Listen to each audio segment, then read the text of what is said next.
I remember there was a time when we was kings and queens, prophets and rulers, judging the earth. But now we stuck at the bottom of the totem pole. Where did we go wrong as a people? I think our people need to understand this with a wake-up call and give them understanding on what's going on. So bring it. Early morning, rise up, open your eyes up, looking in the mirror, it gets no clearer. Cause we don't understand our own selves, drowning in sorrow with empty Hennessy bottles upon the shelf. Cause everybody wanna be a king, selling out their soul for this mean green cream thing. Paper chasing but not facing the facts that as a nation we all done got lax, and letting the devil control us. And thinking like them damn Africans, they sold us. We in captivity because they hold us. Working hard with heavy burdens on our shoulders. Man, I thought we was some soldiers, but every second that I look, we getting creamed like Folgers. You see, the Lord done told us. So to me, there's Shalom, brothers and sisters. Welcome to Israelite School of Biblical History and Practical Knowledge. We're here at 8524 South Braeswood Boulevard, Houston, Texas, 77071. You can join us for classes Monday and Wednesday from 7 to 10 p.m., Friday from 9 p.m. to 11:30 p.m. And then we have today's class, Sabbath class, noon to 3 p.m. All right. If y'all brothers in this area want to come and join us, we do flyers and things like that after Sabbath class. So you can come join us, man, and pass out flyers and get the word out to your people. If y'all got any questions, then we're open for questions right now. That's 832-941-2443. You can text only, please, for class. And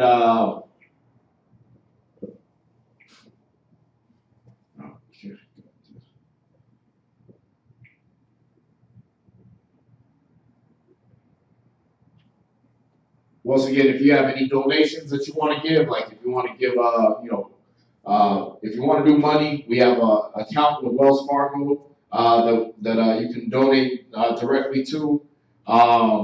We also take, cars, clothes, pens, papers, books, especially encyclopedias, dictionaries, Zondervan Pictorial Bible dictionaries, Lost Tribes of Promised Lands, Babylon to Timbuktu. The Hebrew pharaohs of Egypt is one that's on the top of the wish list right now. The Hebrew pharaohs of Egypt. So if y'all want to try to help out, get those books because we would love to be able to teach out of that one also. But if you're giving money, the Wells Fargo account is 101-580-6167. All right, and it's under Israelite School of Biblical History. So we're doing Sabbath class, the Sabbath ceremony, and then with the last hour of class, we're also going to do a little bit of the Hebrew. All right, so for those of y'all that requested it, you'll get a little bit of the Hebrew, basic lesson on Hebrew. All right, and we'll do ancient, Assyrian, and how it ties in with also the Greek.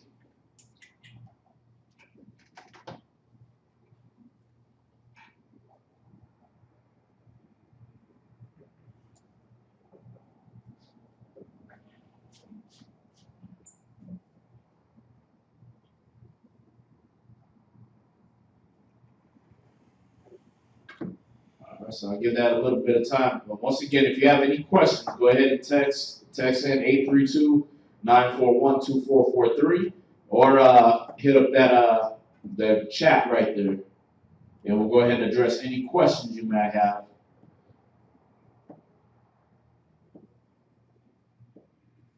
As we get into the Sabbath ceremony.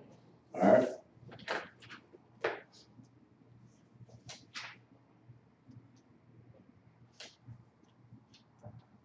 You know what? Actually, if you can move that camera this way.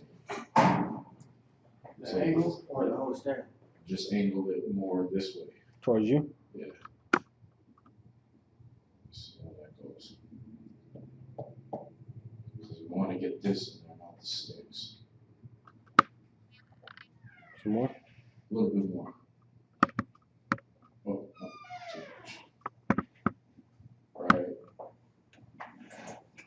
Yes, a little bit this way. Turn it a little bit more. Nah, you're good. You're good there. Yeah. There we go. All right.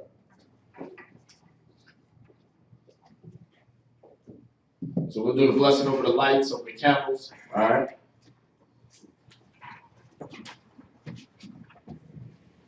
Rakta Yahweh, Bahashem Yahweh Hahawa'a, Natan Lanawa, Awar, Zayawam, Tawada, Amah. That's blessed Most High, in the name of Yahweh, for giving us the light this day.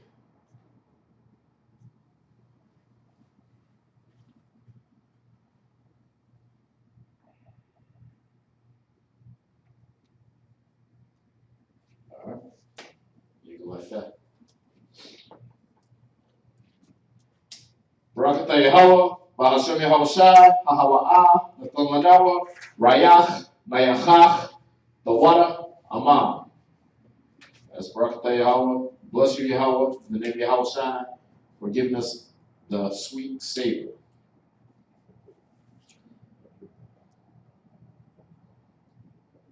We'll say Amajim, Wapanya Yerushalayim, which is stand and face Jerusalem.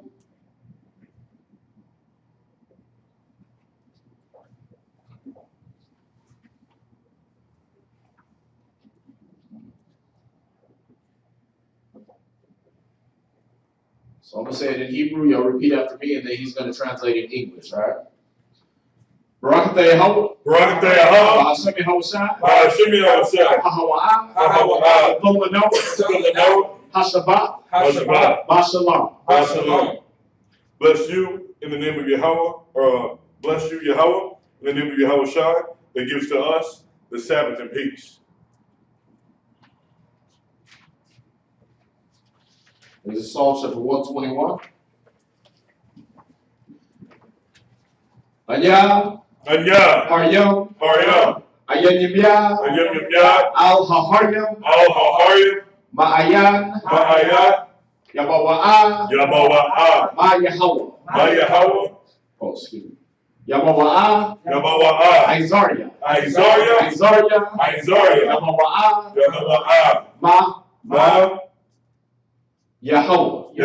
Sha'aisha, Shemayim, Wa'aratazah, La'a, Yanathan, Amawat, Regalia, Yala'a, Yanawam, Shashamarka, Hana, La'a, Yanawam, Wala'a, Yayashan, Shashawamar, Yasha'Allah, Yahweh, Samaria, Yahweh, Aliyah, Al, Yenyamya, Yawamyam, Hashamash, La'a, Hakaya, Wayarath, La'a, Balayala, Yahweh, Samaria, Makol, Rai, Yashamar, Napasha, Yahweh, Yashamar, Hawalakya, Wabawa'aya, Ma'aita, Wa'ai, Awalam, Bahashem Yahweh, the water, Aman. I will lift up my eyes unto the hill, from whence cometh my help. My help cometh from the Lord, which make heaven and earth. He will not suffer thy foot to be moved. He that keepeth thee will not slumber. Behold, he that keepeth Israel shall neither slumber nor sleep. The Lord is thy keeper. The Lord is thy shade upon thy right hand. The sun shall not smite thee by day, nor the moon by night. The Lord shall preserve thee from all evil.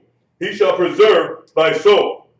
The Lord shall preserve thy going out and thy coming in from this time forth, and even forevermore. This is the Israelite credo. I'm just going to say it 3 times. Shema Yashalom. Yahweh Allah Hayanoah. Yahweh Achah. Shema Yashalom. Yahweh Allah Hayanoah. Yahweh Achah. Shema Yashalom. Yahweh Allah Hayanoah. Yahweh Achah. Hear, O Israel, Most High our power, Most High is one.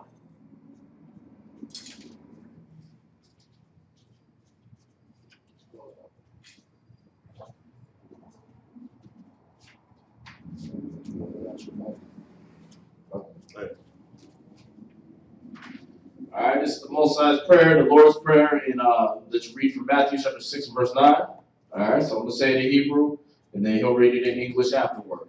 All right. Abanawa, Shamashamayim, Kodash, Hayah, Shamka, Yahweh, Malakwata, Taba'ah, Ratazaka, Hayah, Aisha, Baharatazah, Hawa, Hayah, Bashamayim, Lathamanoah, Lacham, Kal, Yawam, Wasalach Noah, Chawawak Noah, Hasalach Noah, Chawawak Yanoah, Wala'ah, Rabia Noah, Vanasaya 1, Abal, Hawashai Noah, Mayam, Rai, Kaya, Raka, Hamalakwa, I will love you. Amen. Our Father, which art in heaven, hallowed be thy name. Thy kingdom come, thy will be done, in earth as it is in heaven. Give us this day our daily bread, and forgive us of our debts, as we forgive our debtors. And lead us not into temptation, but deliver us from the hands of the evil. For thine is the kingdom, and the power, and the glory forever. Amen. These are the 10 Commandments. I'm going to say them in Hebrew, y'all repeat, and then you'll translate in English from Exodus chapter 20. La'ah, Yahaya, Lakab, Alahayim, Acharyim, Al-Panya. Thou shalt have no other gods before me. La'ah, Ba'aisha, Lakab, Kasol, Wala'ah, Ba'ibadam. Thou shalt not make unto thee any graven image. La'ah, Sham, Yahweh, Bashawa. Thou shalt not take the name of the Lord thy God in vain. Zakar, Hayawam, Hashabah, Lakodashwa. Remember the Sabbath day to keep it holy. Kabad, Abaka, Amaka. Honor thy father and thy mother. La'ah, Daratazah. Thou shalt not kill. La'ah, Dama'at. Thou shalt not commit adultery. La'ah, Dagana. Thou shalt not steal. La'ah, Ta'ayna. Shakwar. Thou shalt not bear false witness against thy neighbor. La'ah, Bachamad, Kol, Asherah, Lara'aika. Thou shalt not covet thy neighbor's house.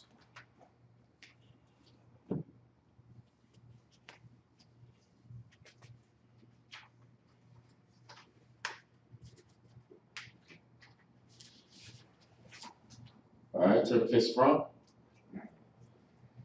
Yeshavi, which means to be seated.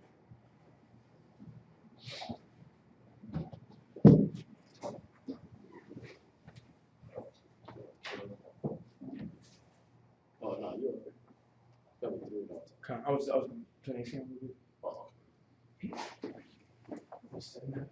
Y'all want it 79? Y'all want it 79? So, Yeah, 79. For the AC. Yeah, That's what about 73.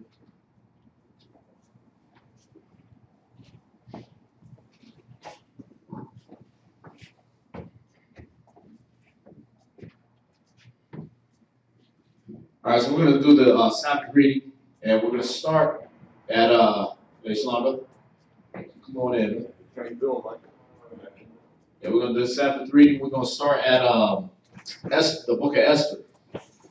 All right.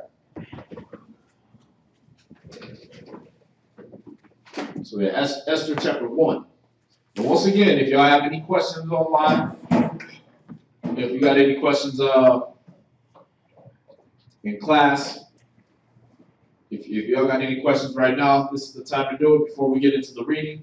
And then if y'all got any questions online, go ahead and text those in on the chat, or you can text at 832-941-2443. All right.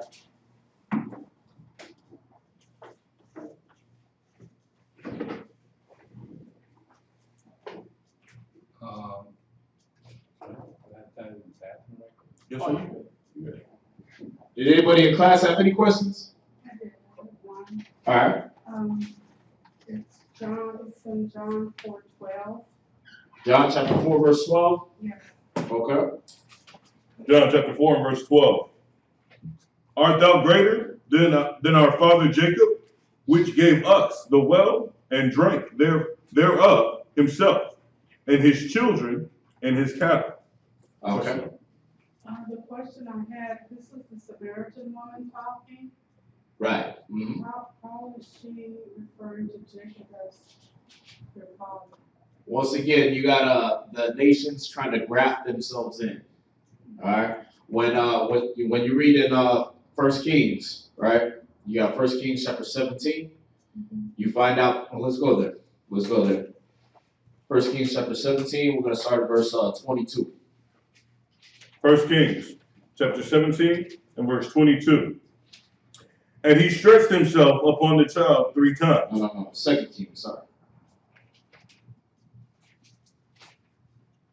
2 Kings chapter 17 and verse 22. For the children of Israel walked in all the sins of Jeroboam. Right. So the question is, why is the woman in St. John chapter 4 verse 21, right? Trying to say that she's verse 12. In St. John chapter 4 verse 12, why is she trying to say that Abraham is their father?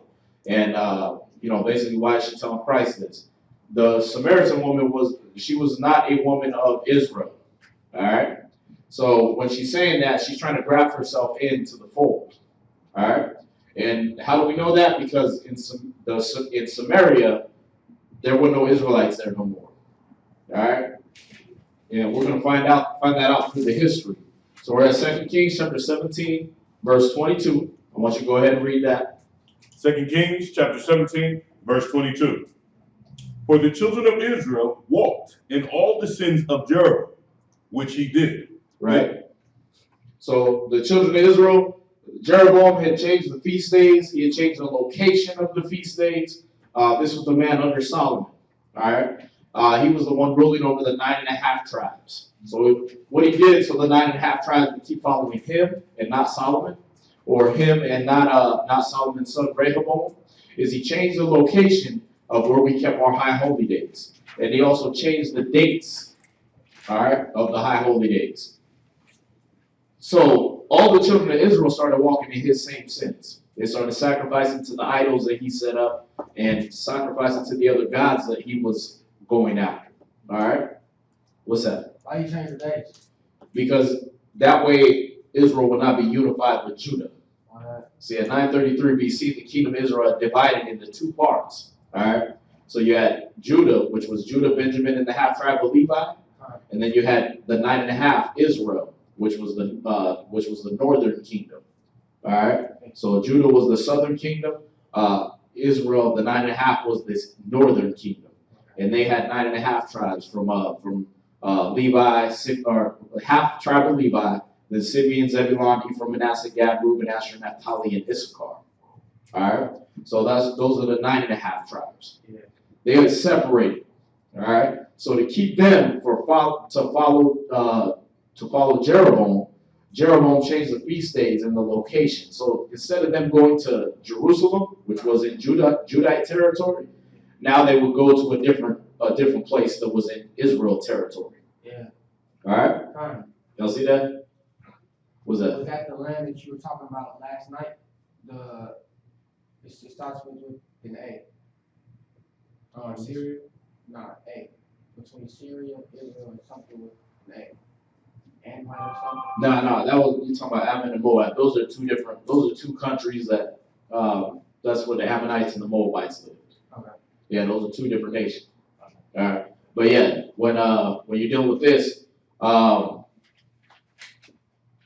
yeah, we were living on one side of the Jordan, and then they were living on the other side of the Jordan River.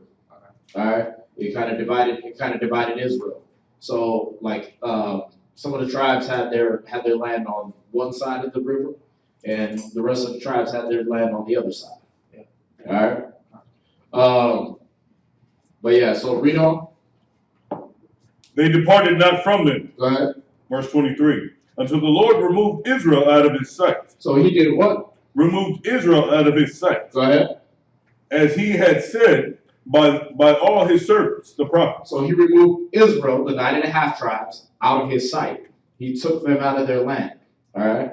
So the king of Assyria in 722 BC, he came in and conquered Israel. All right. He surrounded Samaria for 3.5 years.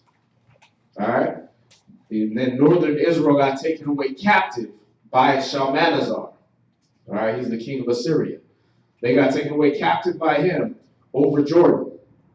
All right. Then they fled by boat away from him through the Euphrates River, down into the Indian Ocean, into the what's known as the Persian Gulf, then around the southern tip of Africa, into the Atlantic Ocean, and into the Southern Americas. All right, into the what you call Central and South America. That's where they migrated to. So the 9.5 tribes were no longer in the town of Samaria, which is in the northern part of Israel. All right, read on. So was Israel carried away out of their own land to Assyria unto this day. See that? Go ahead. And the king of Assyria brought men from Babylon and from Cutha. So he brought men from Babylon and from Cutha. Go ahead. And from Ava. And from Ava. Now these are Hamite nations. All right. Babylonians and Cutha and all these people. These are Hamitic people. These are Africans. Go ahead. And from Hamath. And from Hamath. Go ahead. And from Sepharvaim. And Sepharvaim. Go ahead. Sepharvaim. And placed them in the cities of Samaria. And he put them where? In the cities of Samaria. So at the time of Christ, who was dwelling in Israel, in northern Israel? Babylon, Cutha, Ava, Hamath, Sepharvaim. And placed them in the cities of Samaria. So that's who was dwelling in Samaria at the time of Christ, right? That's why when you go to Matthew 10, verse 5 and 6, Christ says this. So let's go to Matthew 10, verse 5 and 6. Matthew chapter 10, verse 5 and verse 6. And we're getting the background on St. John chapter 4, verse 12. For y'all that are just coming in viewing, we're getting the background on St. John chapter 4, verse 12 to find out why this Samaritan woman was trying to say that Abraham was their forefather. All right? Or Jacob was their father. All right? Go ahead. These 12 Jesus sent forth and commanded them, saying, go not into the way of the Gentiles. So now you see why Christ was saying this. He said, don't go into the ways of the Gentiles, right? Don't go into their ways and don't go into their cities. All right? He said, don't go into the way of the Gentiles. Go ahead. And into any city of Samaria, of the Samaritans, enter ye not. See that? He said, don't go into any of the cities of the Samaritans. Why? Because it was Babylonians, Cutha, Sepharvaim people. They were living there. You understand? It was Africans living there. It wasn't our people. It was Hamites. You understand? You knew it? Yeah. Oh, okay. How'd you hear about us? Well, I used to watch you guys on TV. I've been here a couple of times before. Oh, okay. I used to watch you guys that come on like Tuesday nights. Yeah, on the cable show. Yeah. All right. But I've been here only a couple of times before. Cool. All right. So you know pretty much up to speed on what we teach and everything. That's good. What's your name, bro? Henry. Henry? Yeah, Henry Crawford. Henry Crawford. Good to meet you, man. Yeah, I'm Priest Al1. You got Ariana One and Zion Al. I remember them too. Yeah. But I don't remember that name. My memory is kind of like, Yeah, it's all good, man. It come through repetition, man. Yeah, it's all good. But y'all see that, right? That at that time of Christ, there was not Jews dwelling in Samaria. All right, there was not Israelites dwelling in Samaria. It was Samaritans. It was these so-called what we would call Africans right now, but it was Babylonians living there. All right, and that's why he said, "Don't go into the way of the Gentiles." Remember, a lot of the Babylonian customs had leaked into Israel. You see that? So he didn't want us going into that, and then at the same time, he didn't want us to even go into Samaria. See, he was there for his purpose, to set them straight. See that? So when we go back, let's go back to St. John chapter 4, verse 12. St. John chapter 4, verse 12. All right, and you know what? Matter of fact, start at the beginning. Start at verse 1. St. John chapter 4 and verse 1. When therefore the Lord knew how the Pharisees had heard that Jesus made and baptized more disciples than John, though Jesus himself baptized not, but his disciples. So remember that. Christ did not baptize anybody. His disciples did. All right? And that was keeping in the customs of what John the Baptist had laid down, right? And but remember, even John the Baptist said that he that cometh after me is mightier than I, right? So and he's going to baptize you with the Holy Spirit and fire. So Christ didn't baptize by dunking people in water. All right? Go ahead. Verse 3. He left Judea and departed again into Galilee. Go ahead. Verse 4. Mm-hmm. And he must needs go through Samaria. Right, see? So he had to go through Samaria to get to Galilee. All right, go ahead. Verse 4, or verse 5. Then cometh he to a city of Samaria, which is called Sychar. Where you going? Verse 5. Sychar? Yeah, Sychar. Sychar. Near to the parcel of the ground that Jacob gave to his son Joseph. Go ahead. Verse 6. Now Jacob's well was there. Jesus, therefore, being wearied with his journey, sat thus on the well, and it was about the 6th hour. Right, so Jacob's well was still there. You see that? Because they didn't remove that landmark. And remember, when you go to 2 Kings 17, you find out that, well, you know what?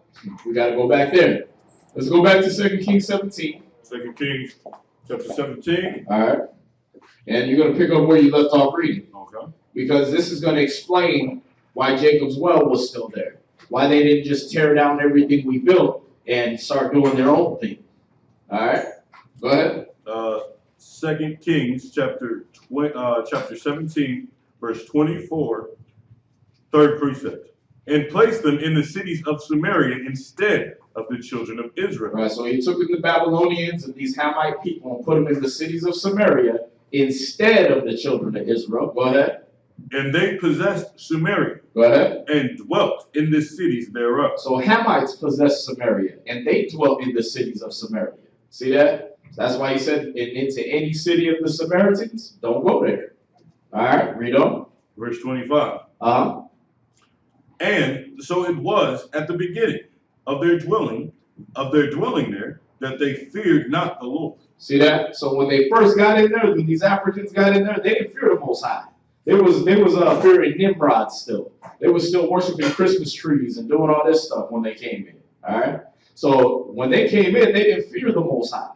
Go ahead. Therefore the Lord sent lions among them. Right. See, because that land wasn't made for them. So the lions came. They didn't have no fear of the people there because those people weren't connected to the Most High. See that? And so those animals knew the spirit of the people that are supposed to be there.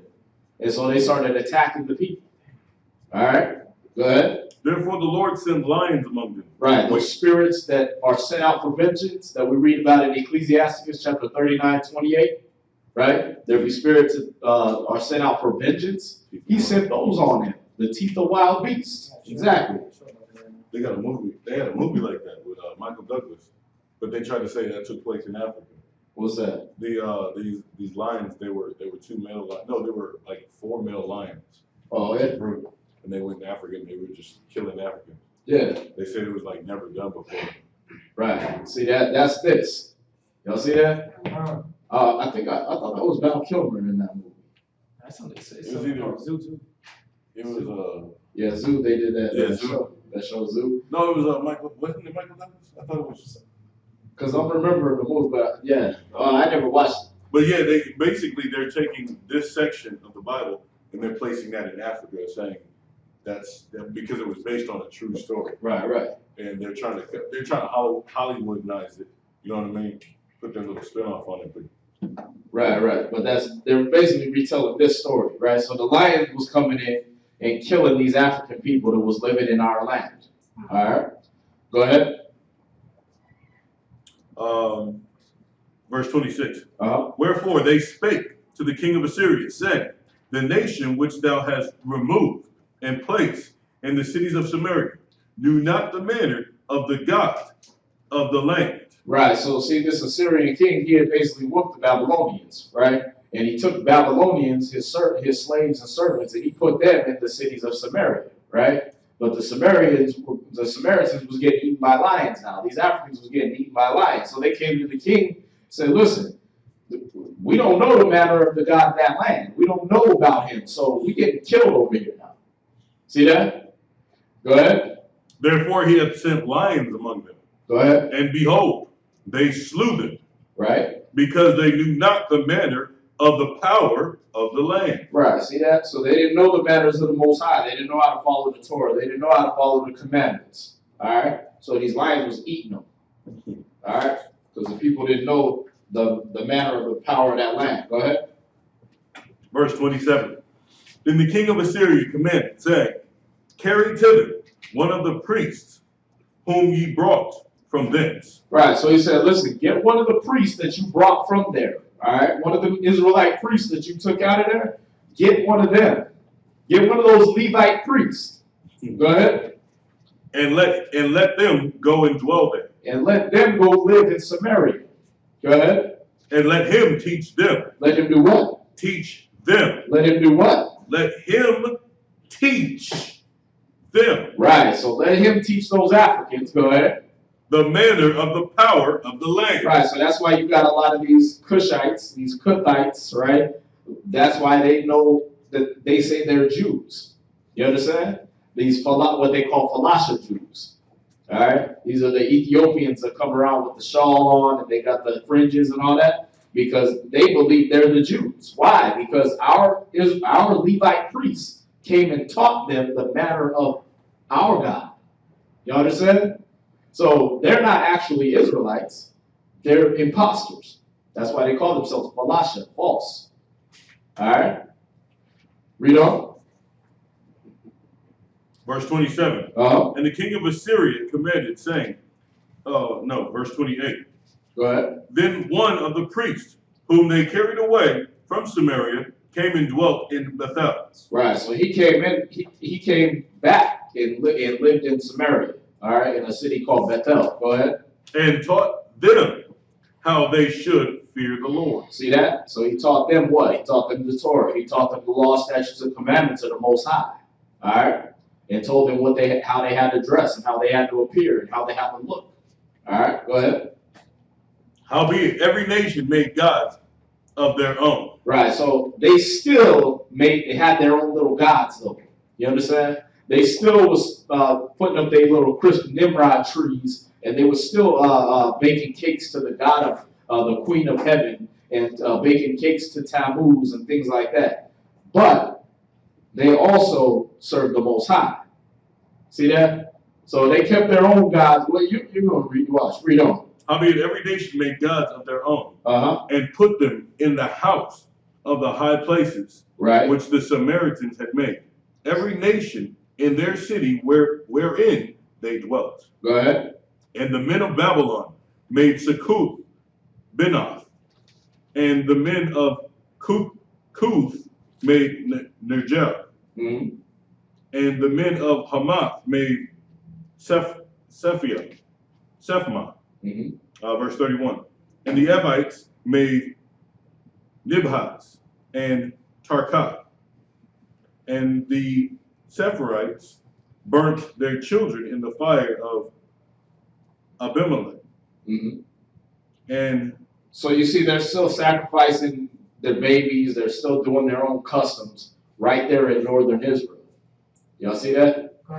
Go ahead. And Anamelech, the god of Sepharvaim. Uh-huh.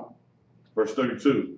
So they feared the Lord and made unto themselves of the lowest of the priests of the high places, which sacrificed for them in the houses of the high places. Right. So they were still doing having their own gods and everything, but then they go up there and sacrifice for us to cover our sins. Just like the Pharisees were doing. Y'all see that? Like, yeah, we're gonna sin anyway, but go ahead and sacrifice for us so the Most High won't see that.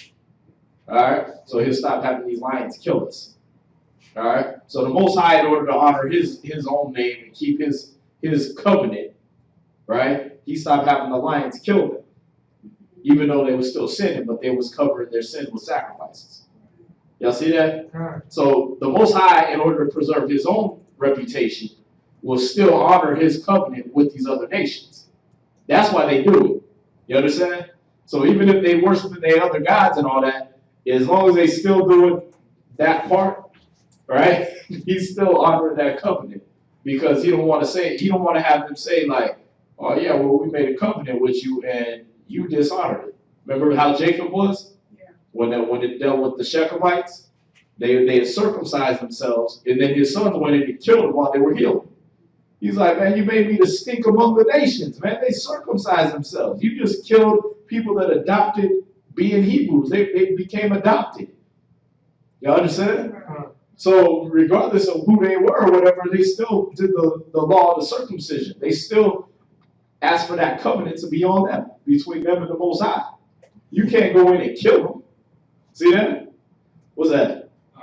Back up a little bit. Oh yeah, go ahead. They knew who the Most High was in his Bible, right? Yeah. But they were still doing things against him, right? Right. So what were they trying to prove? I mean, what was they? Because they wanted to still worship their own customs. You understand? They really felt like by worshiping Nimrod, right? With that Christmas tree, like you know it as a Christmas tree now, right? And it ain't no different than today, right? You got Christians, they read the Bible, they see Jeremiah 10 verse 1, right? And they still put up a Christmas tree in their house. See that? It already tells you in Jeremiah 10 verse 1, don't learn the way of the heathen, right? And then it goes down and tells you about the Christmas tree, how they bring it in the house and put it up. But they still gonna put the Christmas tree up and say, I love Jesus. See that? Why? Because you can't tell me what to do. My family been doing this for ages. See that? Same thing with these Africans that came in. So they didn't fear the Most High, huh? I mean, like they knew what he could do and what he's capable of doing. Right. But they didn't have no fear of him. I mean, they didn't. Nah, they feared the lions. They feared the consequences. You understand? But they didn't have no respect to him to keep all the commandments. So they were doing just like our people will do. You understand? They were doing just like the Pharisees had started doing. They had started saying, you know what? As long as we cover our sins with these sacrifices, right? Then the Most High is going to honor the covenant, which he was. He's going to honor the covenant for his name's sake. You understand? But at the same time, they were like, well, we're going to sin anyway. We're going to do what we feel like anyway. Wow. See that? Right. Oh, we showed them that, though. Our people showed them that. You understand? We're the ones that did that because we were doing that all along. We were like, okay, I want to sleep with my neighbor's wife, and what's the punishment for that? I get stoned. Okay, so I'm going to make sure I set up a lamb to sacrifice or a goat to sacrifice. You understand? So that'll cover my sin. But still, overall, they knew they were going to be fine. Yeah, they knew that it was wrong. You understand? Because the Levite priests had showed them, don't worship no other gods beside the Most High. You see that? But it was a custom to them. To them, it's just like Christmas. To them, it's not no more I'm worshiping another God. Now it's just a custom. You understand? So they go and do these little, like as if you made a Buddhist a Christian all of a sudden, or you made a Buddhist and you told them that they were Israelites, right? Okay, well, I still got Buddha sitting in my house. I'm still gonna put my little oranges in front of Buddha and everything like that. But I'm also gonna read the Torah on the Sabbath. You see that? It's like they ain't understanding. Like Bruh, that's another God. When he said don't serve other gods, that's what he was talking about. You understand? Oh, well, I didn't know that's what it meant. I just thought that this was my custom. You know what I mean? They think it's harmless. So they was doing these customs, sacrificing their babies in the fire, doing all this stuff. But then they go sacrifice lambs and goats and sheep and all that, and say, okay, well, our sins are covered because that's what the law says. You understand? What's that? But how are they gonna be judged? I mean, are they gonna be judged worse because they know to do right? Yeah. But see, here's the thing. Go to Psalms 147, verse 19 and 20. Somebody else get Psalm 78 and 5.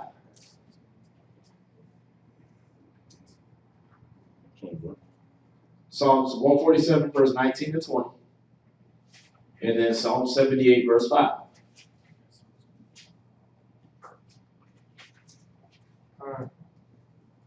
Go ahead, read that. Which one? Psalm 78, Psalms 147, verse 19 and 20.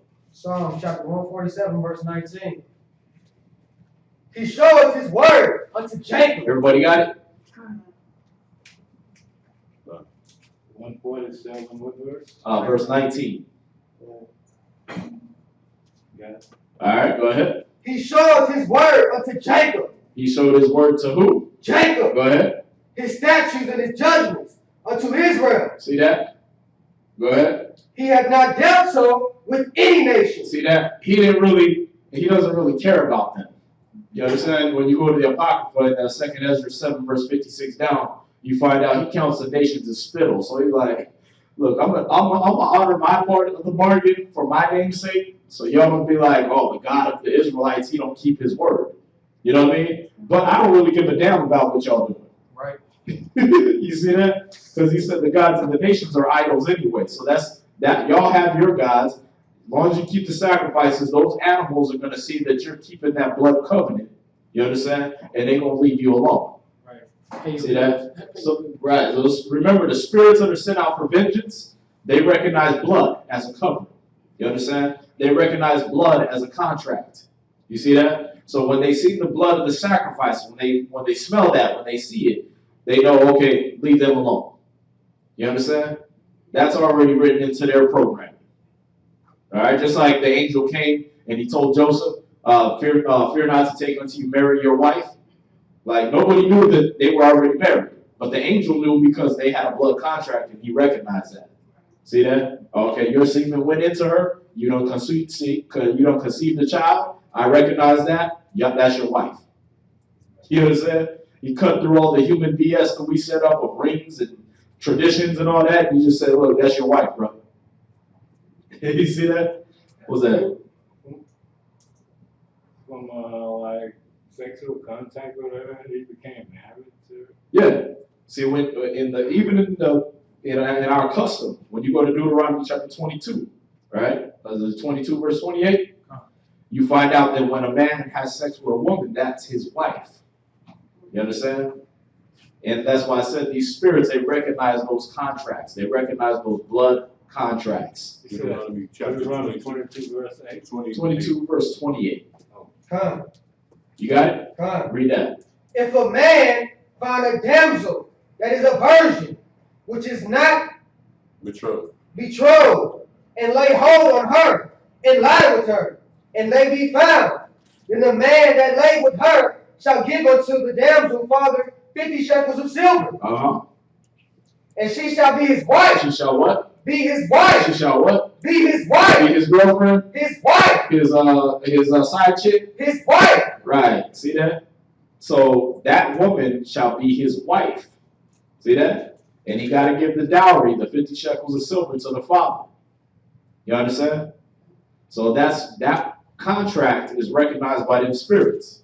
Whether you jump the broom, exchange the ring, ring the bells, whatever you do, right? Go through the drive-thru in Vegas, doesn't matter. Once you have sex with that woman, that's your wife.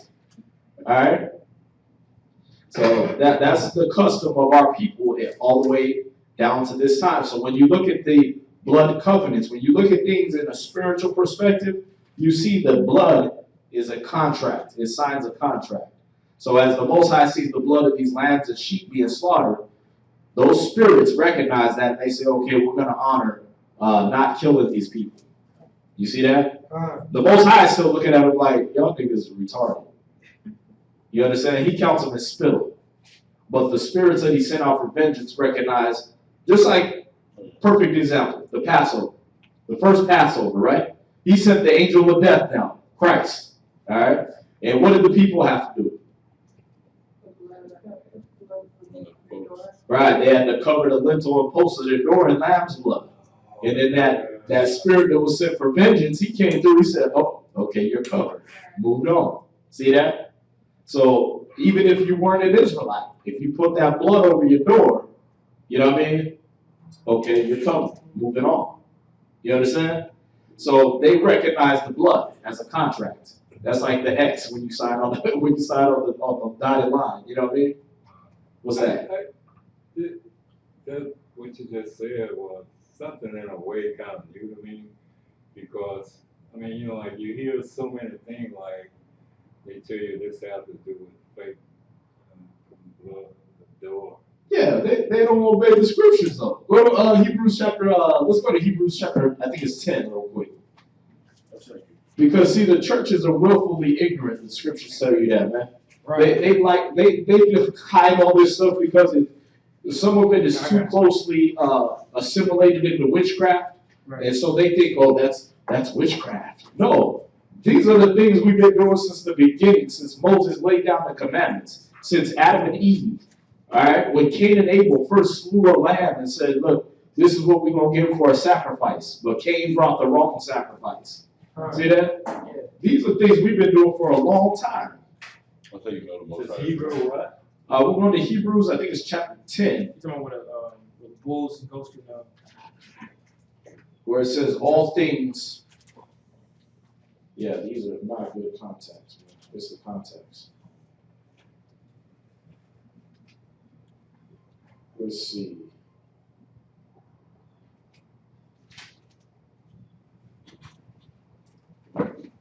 Is it 10 or 9? Let me see.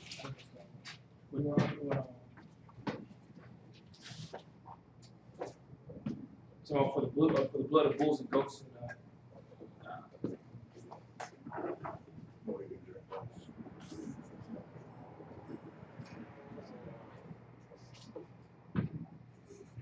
Where's that at, man? There we go. Hebrews chapter 9, verse 22. That's exactly it right there. Right. And it's Hebrews chapter 9, verse 22. And just say "come" whenever you have it. Got it. Hebrews chapter 9, verse 22. You know what? Start at verse 20. Hebrews chapter 9, verse 20.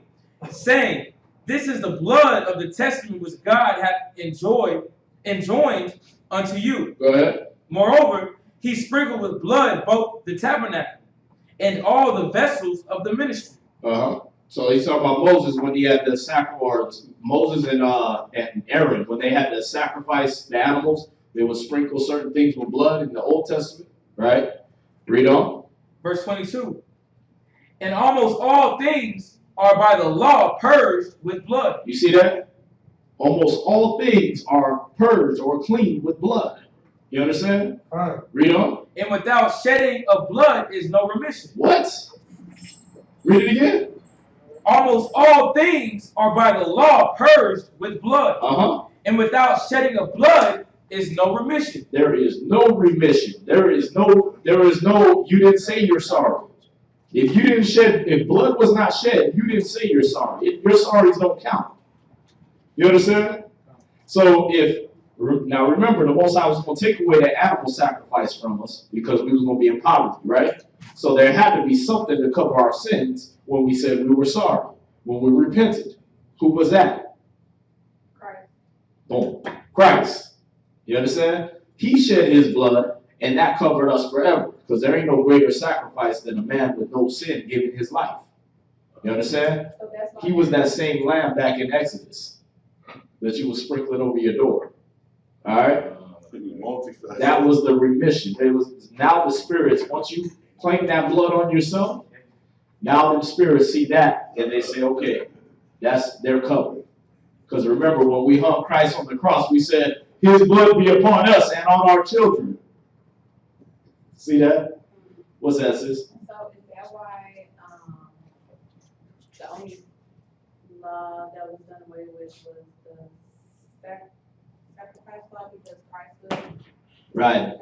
Yeah, when you read Hebrews 9 and 10, then you see that, okay, Christ is the one that did away with that animal sacrifice. Right. See that? When you read both of those chapters, then you get it. It's like, okay, well, there can't be no greater sacrifice we can give. You understand? We're going to give a bull and a goat after that. That's an insult. You know what I mean? That's like, come on, man. You really think that's better than Christ?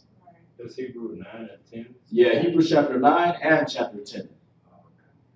All right? Because chapter 9 is going to tell you about how the law was set up and how it gave you a glimpse of things that are going on in the heavens, right? And then it's going to tell you why it was done on earth was because that's how they do it in heaven. All right? So they recognize blood contracts in heaven. They recognize your DNA. They recognize all that. You understand? What we call DNA, they see it was just called blood in the scriptures. You understand? So we was going by DNA evidence before DNA testing came out. Right. You see that? The spirits go by that. That's how they come down and tell you you're the son of so and so. Right? The angels will come down and say you're the son of so and so. Why? His blood is in you. His DNA is in you. You understand? This is how the spirits knew go kill those people that are in Israel because they ain't Israelite blood.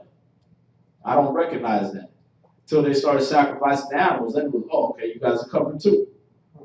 All right? So that brings us back to 2 Kings 17, right? Where these people was sacrificing to their own gods, but they was also sacrificing to the Most High. So to keep his word, all right, to keep his name good among all people, he went ahead and honored that contract. See that? What's that? I was going to say, that's how you know the Most High is still merciful, because when you look at Israel going through every nation, right? Because when I think in the scripture where it says, he said, there is no God before me.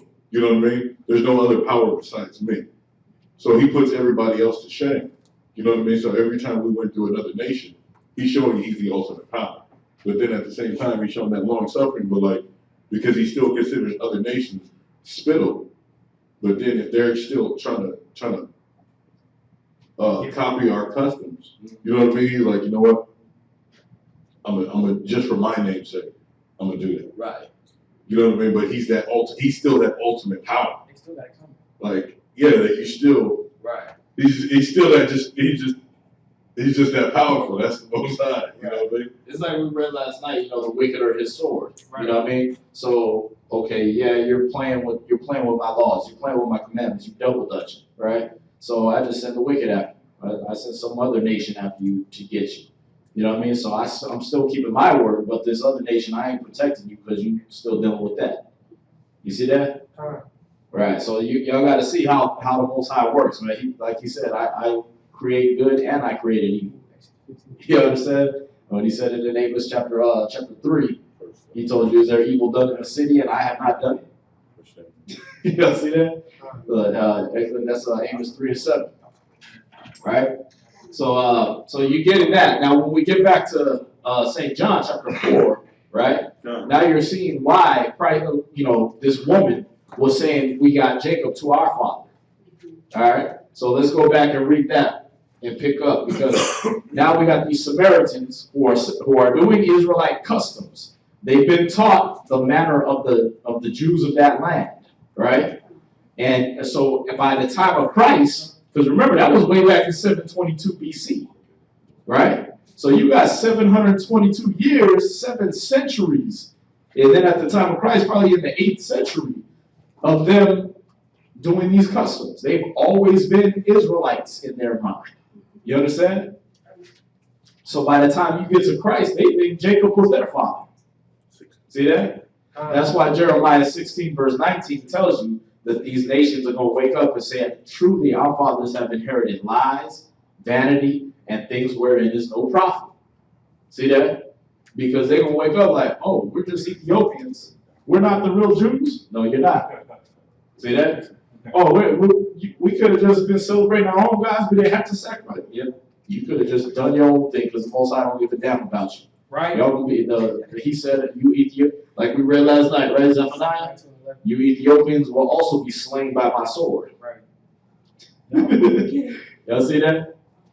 When you go to, like I said, 2nd Ezra 7, you read that he counts the nations as spittle, as a drop in a bucket. You understand?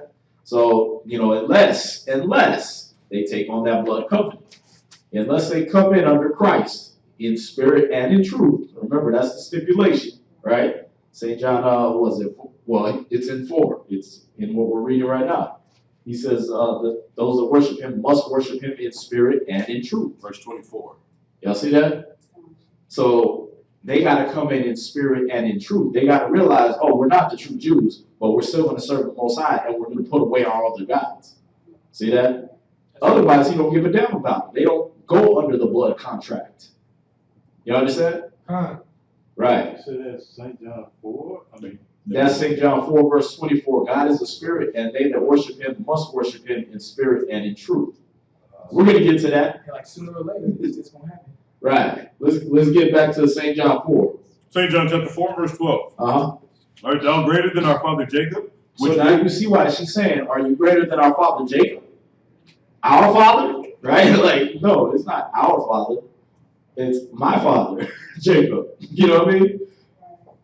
Your father is a Hamite. Right. You understand? We ain't even the same kin since Noah's days. You understand? Go ahead.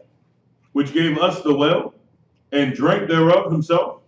Go ahead. See, which gave us the well. Right? Go ahead. And his children and his cattle. Right. Jesus answered and said unto her. This is why Christ answered her this. Go ahead. Whosoever drinketh of this water shall thirst again. Right. See, you drinking from this, then you're going to be thirsty again. That's why the well is here, because you drink it and then you want some more water and you go back, right? You thirsty. Go ahead. Verse 14. But whosoever drinketh of the water that I shall give him, shall never thirst. See that? So he's trying to give her a parable to see, okay, let's see if you really are Israel. This is the test, right? Because if you understood this, you would be an Israelite. If you don't understand this, because you're a nation. You see that? He said, whosoever drinketh this water will thirst again. But you'll see why I'm saying that in a second. But he said, the water I give them, they'll never thirst. See that? All right. Go ahead. But the water that I shall give him be in him, as well of water springing up. See, the water that I give them, it'll be its own well. It'll be like a well of water springing up. He's talking about the knowledge, wisdom, and understanding of the scriptures. You understand? That once that gets in you, then you're your own well. People can come to you and drink. You understand? So this water I'm going to give you will be so powerful that you'll be able to take it to others and give others that are thirsty, right? But this well, the water in this well, you can only drink that for yourself. You know what I mean? Go ahead. Springing up into everlasting life. Right, it'll give them everlasting life. Now, hold that. Read.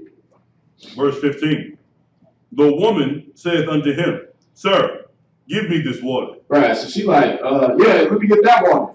Right, like, let me get a discount. I don't want to have to keep coming back to this well anyway, so let me get that water. Right? Go ahead.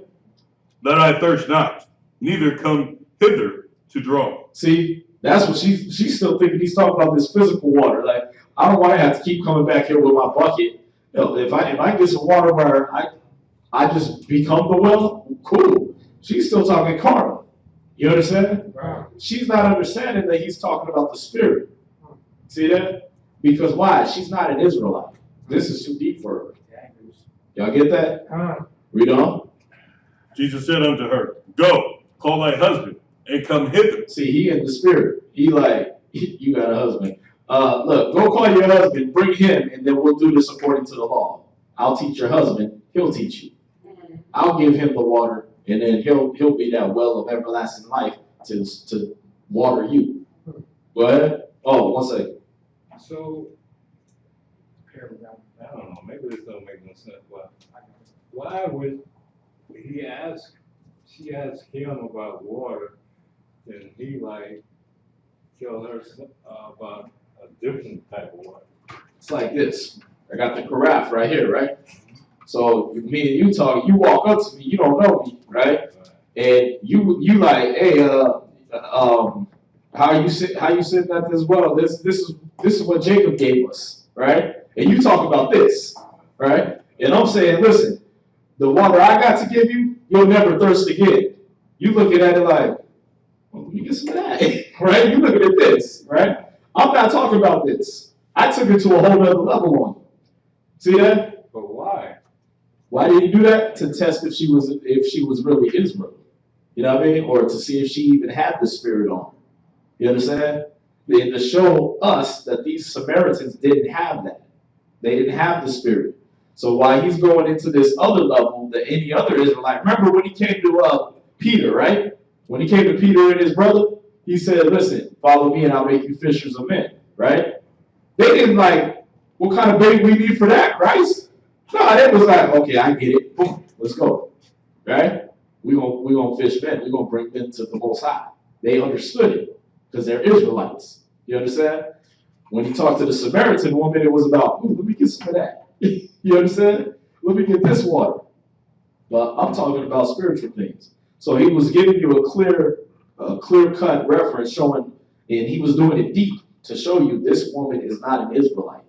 These people of Samaria are not Israelites. You understand? And you'll see it as we go along into the story. Right? We'll read on. Verse 17. The woman answered and said, I have no husband. Right. So she was like, she gonna sit there and she knows she a hoe. So I don't have a husband, because they believed in boyfriends. They believed in try before you buy. You know what I mean? Hop on one, jump on the next one. Right? Go ahead. So Jesus knew this, right? Yeah, he's seen it in her spirit. Yeah, you watch. You'll see. Go ahead. Jesus said unto her, thou hast well said, I have no husband. Right, see? He said, you said that well, you don't have a husband, right? None of them dudes that you slept with took command of that situation and said, you're going to be my wife. Go ahead. For thou hast 5 husbands. Thou hast 5 husbands. See, in the spirit, 5 men done ejaculated in you. See that? He can recognize all that. Remember, when a man ejaculates in a woman, it doesn't come out of her for 7 years. What? That's scientific fact. I heard it never comes out. Like, Right. In the spirit, it never comes out. It bonds itself to your DNA. But science just found out that the actual proteins and things like that stay in the woman for 7 years. You see that? Yeah, so when Christ looked at her, he's seeing. Remember, have you ever seen the movie The Matrix? God. No, I didn't see it. Oh, man. Well, you gotta think of it like this, or the old school movie is called They Live. God. Where he put the glasses on, he could see them, he could see what they was really about. That's how Christ is looking at this woman. So he's seeing all her little DNA strands, and he's seeing she got this DNA strand, right? But then she got one over here, one over here, one over here. Like he's looking at all her spiritual issues, what we would call DNA. He's seeing all that clearly. You understand? And we would say, and we would know them as spirits in the scriptures, right? Or we as humans, we know them as DNA. Christ was looking at us as spirits that are joined to her. Oh. You understand? So he's saying, yeah, you say, well, you don't have a husband because you had 5. And the one you're with now is not your own. You see that? So he's actually saying you got 6 that don't put pipe in you. You understand? You got 6 men that been up in there. And he's calling her car. You understand? Now watch how she reacts. Go ahead. And he whom thou hast is not thy husband. Right, go ahead. In that sayest thou truly. See, so he said in that you said truly, because the one you with now ain't your husband. The first one you slept with was your husband, and now you're in adultery with this 6th one. You understand? Go ahead. The woman said unto him, Sir, I perceive that thou art a prophet. Whoa, you know I was a hoe. How you know that? You must be a prophet. See that? She didn't act like black women do, man. Like Judite women do. Get all, oh, nigga, who you think you are, right? Nah, I perceive that you are a prophet. Go ahead. You are correct. Verse 20. Our fathers worshipped in this mountain. Right. See, she's still trying to grab herself in though. Our fathers worshipped in this mountain. Go ahead. And ye say that in Jerusalem is the place where men ought to worship. See that? She's like, our fathers worshipped in this mountain, in Samaria. See that? Why? Because the Levite priests had to come and teach them after everything was changed over so they could worship in Samaria, right? By Jeroboam. She was like, our fathers worshipped in this mountain. He's like, you're saying, she's telling him now, you saying Jerusalem is the place where people ought to worship. See how it caused that division? See that? It's like today, like, well, you guys are saying Yahweh, and we say Ahaya, so we ain't gonna mess with you, right? That's why the Samaritans didn't have no dealings with the Jews. When you go to Acts chapter 10, you know what I mean? Or not Acts chapter 10, it was this one. It was this one where she said the Samaritans don't have no dealings with the Jews. She said, how is it you, being a Jew, ask me, a Samaritan, you know what I mean, to give you some water? See that? So this is the thing. He's showing her, like, listen, we're not the same. You understand? And then she's trying to grab herself in, like, no, we are the same. We're like, our fathers worship in this mountain, but now you a Jew, you saying we're supposed to worship in Jerusalem, which is the right place according to the law to worship. You understand? So she's showing like, no, you're off. You're wrong. We're supposed to worship here. You know what I mean? Jeroboam changed it. We're supposed to worship here. You know what I mean? The Levite priests told us we worship here in Samaria, not in Jerusalem. It's two different places. See that? Jerusalem was in the south, Samaria is in the north. So she's like, nah. Remember, she lazy as hell. She wanted the water just so she wouldn't have to come back to the well and get water. Right? She thought he was talking about the physical water just so she wouldn't have to come back and fill up her jug. You understand? So now she's lazy as hell. She's like, yeah, no, you guys say Jerusalem, and our fathers worshipped in this mountain, because I don't want to have to walk all the way to Jerusalem and do sacrifice. See that? She's lazy. Go ahead. Verse 21. Jesus said unto her, woman, believe me. He said, woman, believe what I'm saying. Read. The hour cometh when ye shall neither in this mountain nor yet at Jerusalem worship the Father. See that? He's telling her, look, you ain't going to worship him in the wrong place or the right place. Hey. He said the hour cometh and now is where you won't get to worship here or there. Go ahead. Ye worship, ye know not what. See, you don't even know the Most High that you worship. And all your forefathers learned was sacrifice some animals so we don't get killed by lions. You don't know what the hell you worship. You don't know who the Most High is. Say you worship, you know not what. Go ahead. We know what we worship. We know what we worship. Read. For salvation is of the Jews. See, he put that separation back in there. You worship it, you don't know what. We know what we worship because salvation is of the Jews. Like we read in Psalms 147, verse 19 and 20. You understand? That he gave those things to Israel. He didn't deal with any other nation. Y'all see that? Done. So he's showing her, look, salvation is of the Jews. Read on. Verse 23. But the hour cometh, and now is, when the true worshipers shall worship the Father in spirit and in truth. See that? He's like, the hour is coming, and now is where the true worshipers, the true Jews, the true Israelites, are going to worship in spirit and in truth. See that? You worship it in spirit, but not in truth. You don't know who you are. You understand? But now is the time where you're supposed to worship in spirit and in truth. I'm gonna show you who you guys really are. When you read down, she goes off and she brings all the men from her city over to Christ. And he starts teaching them. And you think he was sitting there teaching them, oh yeah, we're all one people. No, he was like, listen, I'm going to give you the rundown what happened in 722 BC. All right? 722 years ago, y'all niggas was brought here by the king of Assyria. We taught you our ways so you wouldn't get eaten by lions, and y'all still kept worshiping those other gods. Now you got to get right. If you want to worship our Father, in quotes, right, then you got to get right and put away those other gods. You understand? So he gave them he's given them a chance. See that? That was in his power to do. See that? But remember, when you get to Matthew 10, verse 5 and 6, he tells them don't even bother with the Samaritans. Right?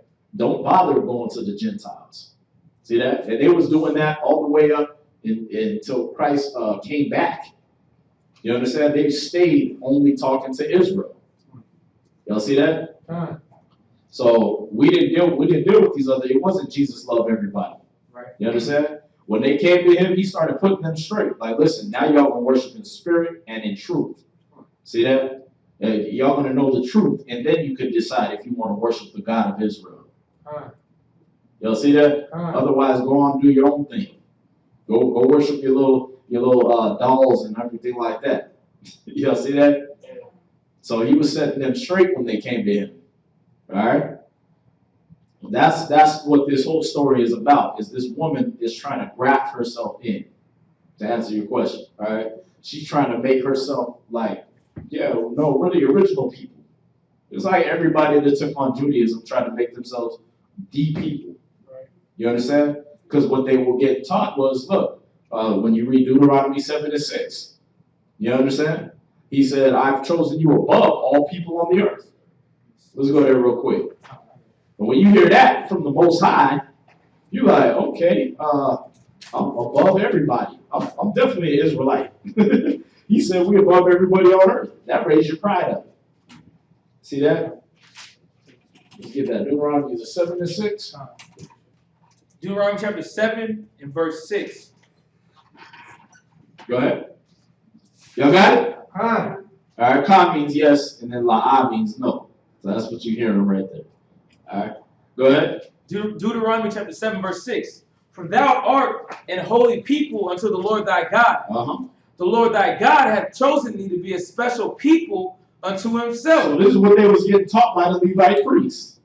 You understand? So when these Ethiopians heard that, when these Hamites heard that, they said, oh, okay, we're a special people to God. Right? He chose us to be a special people to himself. Go ahead. Above all people that are upon the face of the earth. See that? Now those original, that first crew that heard it, they're like, no, we Babylonians, you know, we this. That's why they kept worshiping their own gods.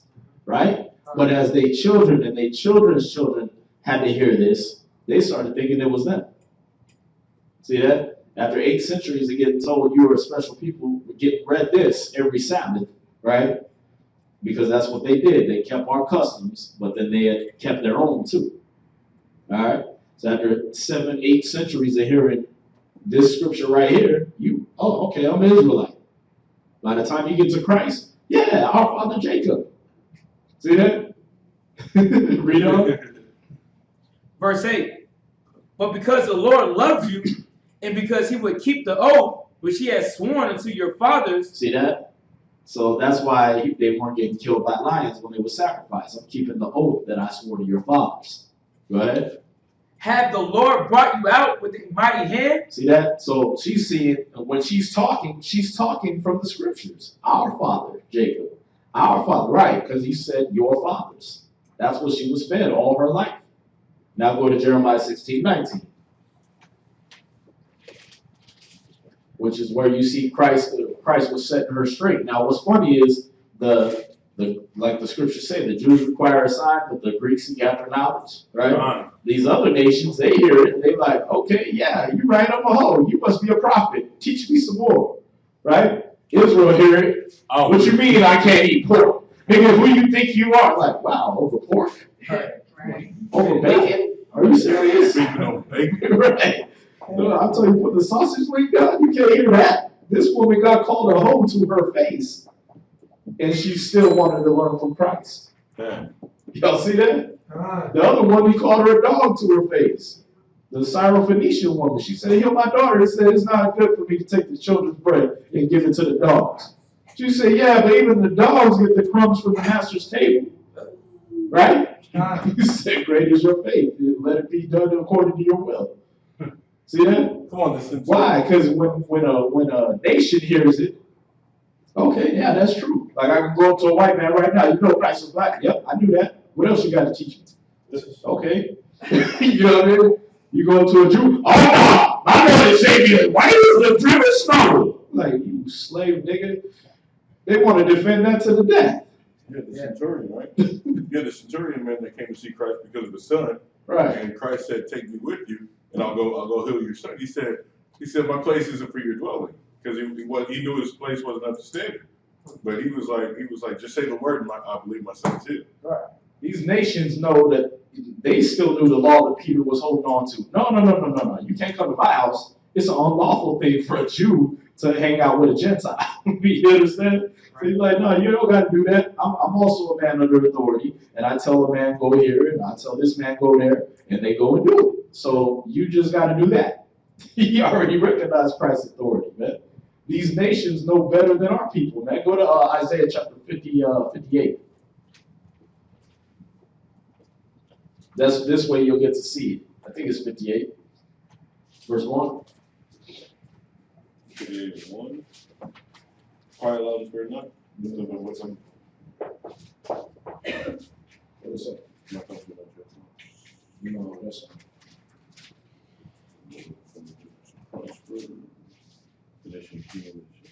I'm sure. Sorry, this is the beginning. Isaiah 1. Let's see. I can't find Isaiah. The ox knoweth his own. There you go. Yeah, Isaiah chapter 1 and verse 3. There it is. The ox knoweth his owner, and the ass his master's crib. But Israel doeth not know. See that? When you tell an Israelite something, they don't know.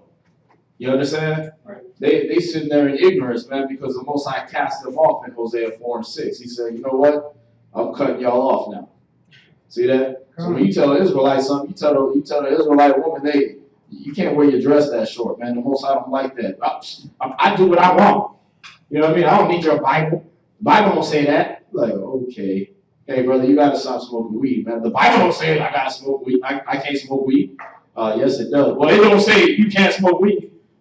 Well, it said the leaves are supposed to be for medicine. You ain't smoking for medicine, are you? The Bible don't say don't smoke weed. Right? Then they want to go into the Cana and the Bosom and all that stuff like that. It's like, you don't speak Hebrew, bro. Why were we even going here? Right. They want to defend everything they got going on. But you go tell the nations. Like I said, I walked up to a dude at the mall who looked like that Cesar Borgia picture, right? He had the long stringy hair. He had the little mustache thing going on. He looked just like Jesus of Nazareth on the movie, right?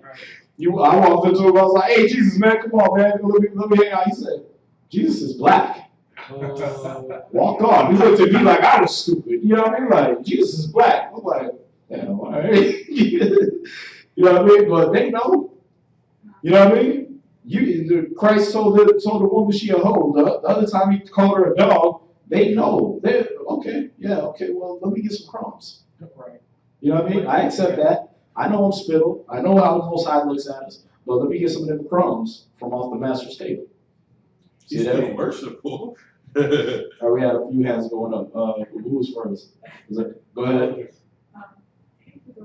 No, I was just going to say they know it, but they're not going to teach it. So. Yeah, they're not going to teach it, no. Just like the Saudi Arabian woman that came up to me in the mall, and I said, yeah, we're Hebrews, and, we built Egypt, so we know a lot of their stories. She's like, yeah, I know. We call you Yehudi over there. I said, what's Yehudi? She said, like Jews? I said, damn. You know what I mean? Like, why you don't tell nobody? Well, you guys are supposed to know that. You know what I mean? What's that? No, on the news last week, Mm-hmm. this week, they were saying that Christ doesn't look the way people think he looks. Mm-hmm. And it was a big headline, okay? And it said that he's a dark-skinned man. And they actually tried to recreate maybe what he would have looked like. Yeah. And they portrayed him as a dark-skinned man, hair was kind of, like the guy some days, Right. And everything, and it was nothing like the picture, but they didn't say Caesar Borgia or anything like that, but it was on the news that he looked nothing like people's portrayal of him. Right. Oh, They did that on the History Channel too, but they made him like where he was just like a dark-skinned white person with short-cut hair, you know what I mean? But and they just made his nose a little bigger, you know what I mean? They tried to do it like that, made him look like a caveman almost, you know what I mean? Lionsgate, the film company, the ones they're making Battle of the Gods, Gerard Butler. Right. It takes place in Egypt. Right? And then I guess they were affiliated with the people who made Exodus, Right. Christian Bale, right? Right. They sent out a letter of apology because a lot of fans, a lot of historical fans or whatever, that like old movies and stuff like that, they sent them. It had to be Esau, but they're sending them this letter. The letter's like, you got the movie called Ancient Gods, and you got Gerard Butler, one of the kings, one of the pharaohs or kings or gods of Egypt. And they're like, isn't Egypt in Africa? And they had to put out this letter of apology because there's no diverse dark-skinned people except for like the servants. The servants are the water bearers and stuff like that. And they're like, you guys kind of messed up this movie as well as Exodus with basically no black people. Right, and they'll send the apology out, but you ain't gonna remember the damn letter of apology. You're just gonna still see the movie sitting up there unchanged with a bunch of white people as the gods of Egypt, and then a bunch of white people as the Egyptians, and the only black people that was there is slaves, servants. You know what I mean? It's sad, man. When you watch that Exodus movie, you go in there, it's like they really braided. They really had this dude wear a wig where it looked like he got braids. They got this white man wearing a damn wig of braids. You know what I mean? I never saw a movie with black people in it that wasn't like slaves. They show you like kings of Africa, something like that. Oh yeah, they got them, but they keep them on the low. You know what I mean? Or you can watch Shaka Zulu and they'll show you, but we're African kings. You know what I mean? We're half naked, running around trying to spear lions. We those kind of kings. But if you watch certain ones, man, there was one, man. It's the one where they got the brothers. They're actually in the Hebrew garments. You know what I mean? And they're teaching and everything like that. It's like a 70s movie. I can't remember. I think it was The Robe or something like that. But yeah, they got the brothers with the beards. They look just about all of them look just like that picture right there. And they teaching the Torah and everything like that. They hold the Hebrew customs. You watch movies like The Legend of Nigger Charlie, right? And at the end, he shoots the white man. He said the lost tribes of Israel were black, right? We use that on the show sometimes. You know what I mean? So they do it. They put it out there, but they keep it on the low. They don't really advertise It's movies really like quick, so you really got to catch it, even if they incorporate it into like other films. Yeah. They always put it out there, but I mean. Oh, the barbershop one, the first one. Mm-hmm. Yeah, that's what I was talking about last night. He said Jews didn't get reparations Jews didn't get reparations. Holocaust victims did. See that? they hate the real Jews. What was the other one? Damn, I can't remember these movies now, man. But it was one with John Turturro, I think it was, the dude from Transformers. But he was basically Clockers, the movie Clockers. He's putting him in, and he's like, the dude's like, hey man, you know who I am? He's like, yeah, you're a black man. You're one of the lost tribes of Israel. He threw him in the cell. And then another one, it was called Tears of the Sun. I gotta check it out. You got Tears of the Sun, right? Where he's showing, he's got the black brother there, and he's like, they're trying to figure out why are these guys trying to hunt us down and kill us so bad, you know what I mean? And he gives the rundown on this African brother. He says he's a Hebrew, he's a prince. You know what I mean? So they're trying to kill him because he's a prince. He's one of the last of his line. See that? They killed his whole family. He's the only one left. They said he's a Hebrew prince. See that? You got They did Malcolm X too when he was still in jail and going back and forth with the white preacher. Yeah. He was questioning him like, well, Talking about the white Jesus. Yeah. Right. And Malcolm X himself said it in one of his speeches. He said, "You are the lost tribes." He was telling them that. You know what I mean? A lot of these, but they don't publicize this stuff. You know what I mean? There was, like I said, it was one more movie that I don't know if it was kind of recent or major, but you had the Tears of the Sun, Clockers, you had Barbershop, you had man, it's so many of them, but they sneak it in there on the low. Right. Oh, The one with Kevin Spacey, man. Casino Jack. It's called Casino Jack, I think it is. He's on the golf course with the dude, and he's like, he goes, are you gonna tell these guys? No, he said, what are you gonna do? Try to tell these guys you're an Indian or something? He's like, yeah, how Kimosabi, me, one of the lost tribes of Israel. Like, why would he say that? Just throw that in there. Like, did he say that the Native Americans are Israelites? See that? Sounds like the most Like Glenn Beck, he did that whole special, man. It's like a 2-hour or an hour-long special where he's just showing, look, the pyramids in Central America are built the exact same way as the ones in Egypt. We found this tablet, and it has a ancient Hebrew inscription on it. It's from these Anasazi caves or these Native American caves in right? And he goes through all of this stuff, and they fired his ass like the next day. But they don't publicize these things. I've never seen a movie that shows how things really, really were. Yeah, you hardly will. That's what I said. You hardly gonna see it where they put the actual people. You know what I mean? Like when you watch the old school movies, man, it was Cleopatra was what's her name?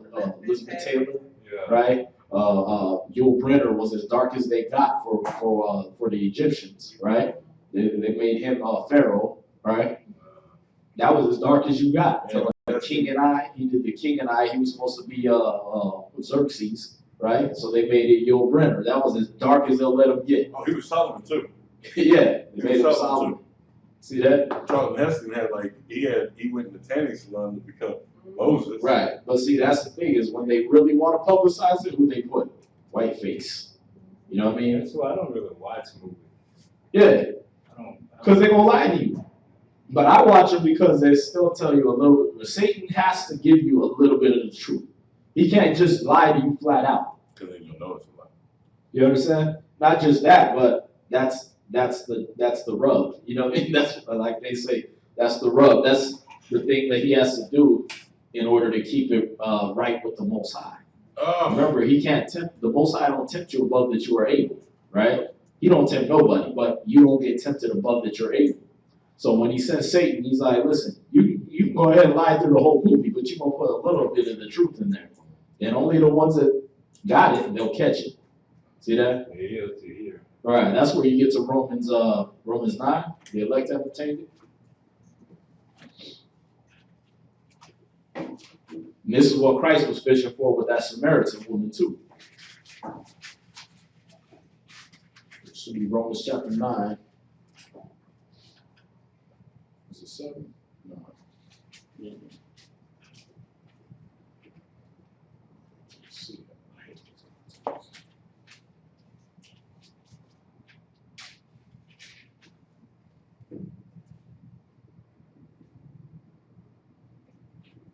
Not sure.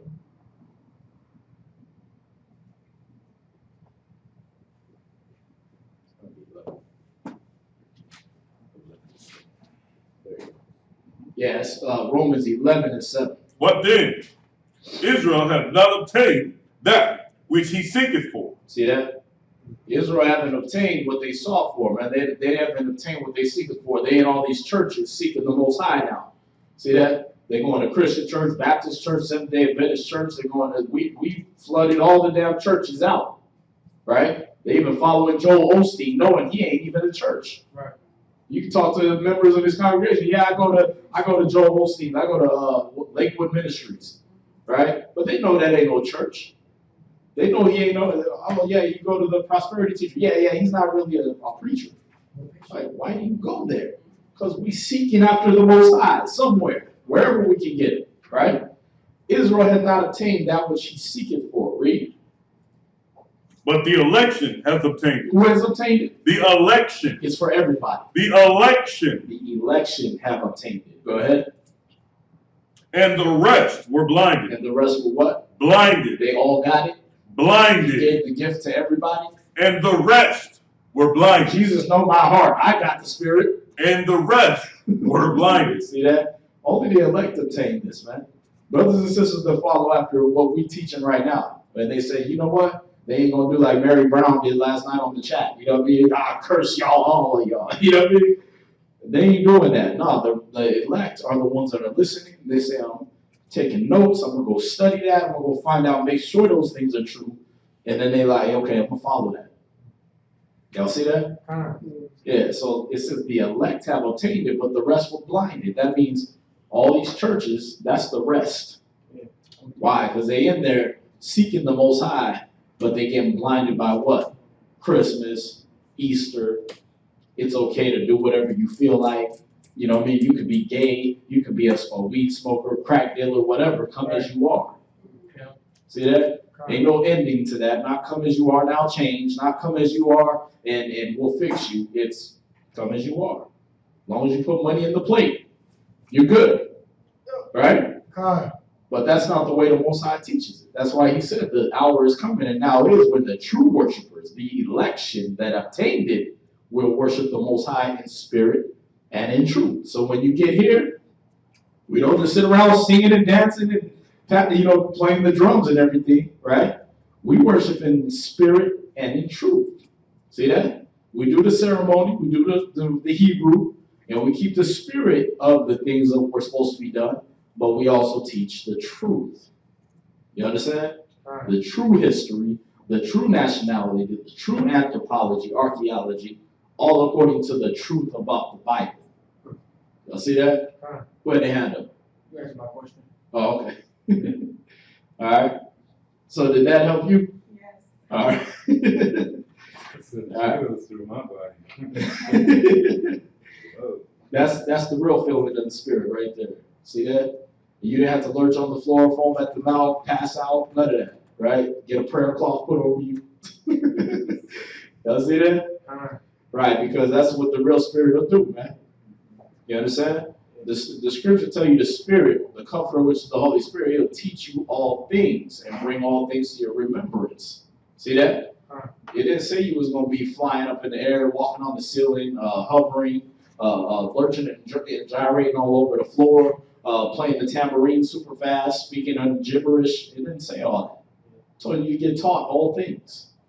And everything will be coming to your remembrance. Y'all see that? That's St. John 14, verse 26. And 15, verse 26. But where we at now? Isaiah chapter 1, verse 3. The ox knoweth his owner, and the ass his master's crib. But Israel doeth not know. My people doeth not consider. See that? So all these animals, they like if you leave a horse out in the middle of the woods, it'll walk all the way back right to its stall and be sitting there when you get home. They know where the hell home is. You know what I mean? My dog, I won't beat the hell out of her, but she'll sit there dead, look at me, and walk off all the way down the street. But when I open that door the next day, she'll be right there. See that? Because all these animals know where the hell home is. But you tell Israel, you're a Jew. No, I'm not. I'm a Catholic. But no, bro, I'm talking about your nationality. I'm black. Where's black on the map? You ain't black. I'm African American. Well, which one are you? I'm African? I'm American. I want to be everything but African. Well, I'm the learned ones. I'm of African ancestry, but I live here in America, so I say African American. So the smarter you got, the more confused you got. Y'all see that? Yeah. Well, my DNA haplogroup says that I'm from Africa. Of course it does. Because the fake Jews that store your nationality run the DNA clinic. So they're going to tell you you're African. Because if they tell you you're a Jew, they got to say that they're not. Y'all see that? And they don't make money off of telling people the truth. Have you ever noticed that? Whenever you watch some DNA specials, we trace your DNA to where? Some tribe in Africa. Everybody's from Africa. The whole known world was black back then, but everybody is from Africa. Right. It seems like to me that when they say that you are from Africa, it seems like that should ring a bell, because when the people from Africa identify themselves, they, put the name of their tribe. Right. But they don't say that when they just say, well, you from Africa. Right. Yeah. Well, they'll tell them their tribe. They'll be like, oh, yeah, you're from this so-and-so tribe or whatever. But these tribes ain't old, that they tell you. They ain't ancient. But even They never tell nobody they're from Mesopotamia, Babylon, none of that, because they don't know that far back. But even the ones that believe it, if you ask them what tribe they're from, Oh yeah, because they just want to associate with being African. You know what I mean? And they don't want to be the bush tribes in Africa. Right. They don't want to be the ones that run around circumcising their women. Oh, I'm not that tribe. Are you the ones with the plate in your lip? No, that's not me. Are you the one that got your woman's breast stretched out to 8 times its normal size? No, we're not those people. Which one? Right. Are you the Dinka tribe where you're blowing in the cow's butt to make it lactate? No, that's not us either. Well, I'm going through different tribes that do these different things. And when you hear the negative ones, that ain't you. You want to be Shaka Zulu. Everybody want to be Shaka Zulu. That's only one damn tribe. You know what I mean? Everybody want to be Zulu tribe and everything. Why? Because that's all you know about Africa. and then not only that, what happened to the accent? Right. Where you asking that? How much African do you know? What language do you speak?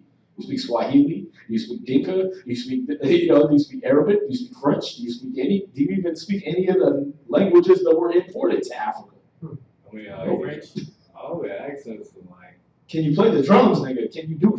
Have you killed a lion? Where's your spear at? You know what I mean? Why do you got full with a set of clothes on instead of a loincloth? What tribe are you from? Those are African names. Right. You know what I mean? Like any of that. You got any record saying that, oh, well, the DNA test told me I was African. Of course they did. You understand? That's all they know is Africa. They think Lucy, because they found that old skeleton in Africa, they trying to tell the whole world, yeah, everybody come from Africa. Right. Yeah. Why? They trying to confuse the whole damn world. What about the giant skeletons you find up in Russia that's older than that Lucy? And those giants is 32 feet long. What about those skeletons you find out in the Middle East and Afghanistan and Iraq? They're 60 feet tall. And older than any skeleton you ever seen. Wow. Why you don't publicize that? They don't know about it. They know about it, they just ain't gonna publicize it. Right. Yeah, the general public, the Oprah Winfrey specials and the 2020 and all that, where I'm an African, I'm just proud to be somebody. You know what I mean? You could have told them they was damn leprechauns in the past. I'm a leprechaun? Oh, thank you, Jesus, I'm somebody. Anybody but black. Right? You could have told them anything, man. As long as a DNA test said, as long as you used a polysyllabic word that said haplogroup. You know what I mean? Yeah, what's a haplogroup? I don't know, but it sounds smart. Remember what was that movie, Cloud Atlas? He was like, yeah, nobody knew what the hell she was talking about, but everybody agreed just so they wouldn't look stupid. Cloud Atlas was a deep movie. Oh yeah, it was real deep. But there was on that part out there where she was talking about fusion engines and all that. Right. And they all just sat there like, yeah, fusion engine. He said nobody knew what a fusion engine was, but they all just nodded so they wouldn't sound stupid. Y'all see that? That's how our people are, man. You start talking about, this gametes and dendrites and haplogroups and all these different cellular level microscopic things. Right. Yeah! You're right. As soon as you break out the big words, man. Why? Because the scriptures say you're a man of eloquent words is no far and near, but a wise man will catch him when he slips. See that? You ain't gonna fool me just because you said haplogroup. I want to know where the hell you got that word from. You know what I mean? You ain't gonna fool me. Who taught you haplogroup? Oh, a Springstein, Silverstein, Meyer. He taught you that? The Jew that stole your nationality and wrote it in a book said that you was an African? You took his word for it? How many black people told you was an African? I had an African tell me I was not African. Right. The only civil rights leader back in the day that was saying we African was Marcus Garvey. And he never went to Africa. He had a whole fleet of ships and everything. He never took one of them to Africa. When you go into, you go into a lot of these civil rights guys, you never saw Malcolm X jump up and say, you Africans? He told you it was the lost tribes. Right. Martin Luther King didn't say it. Jesse Jackson ain't said it. Al Sharpton ain't said it. Farrakhan ain't said it. Watch their videos, man. None of them say y'all Afro-American. Right, hairstyle American. Right. You are a hairstyle American, right? Your nationality, you come from the beauty parlor. Come from a can of what's that? The blowout kit. Come from a blowout kit. Like, come on, man. They were just making money, man. Yeah, but it's proven the scripture's true, man, that our people don't know. They don't consider what's home. You understand? Dual citizenship, too. Isaiah Washington got dual citizenship after he got his DNA test. Oh, yeah, yeah. So now he's what, African American, literally? Right. Like, I'm literally African American. I got both citizenships, and neither one of those are yours. That's where you get Daniel's was 7 and 9 or 9 and 7. Confusion of faces. Confusion of faces, right? 9 and 7. I remember a while back you had told me about African and American. How can you be both? One is a continent and the other is a Yeah, one's a continent, the other one's a country, and they neither one of them on the same side of the planet. and How are you both? Scipio Africanus is who they named Africa after, right? Or if you go further back, there's a man named Afer, right, from the Japhet tribe or something like that, when you read in Josephus. And then you got Amerigo Vespucci, who they named America after. These are, for one, two men, which don't reproduce. Two white men, which ain't even your color, because two white men couldn't produce anyway, but then they definitely couldn't produce no black men.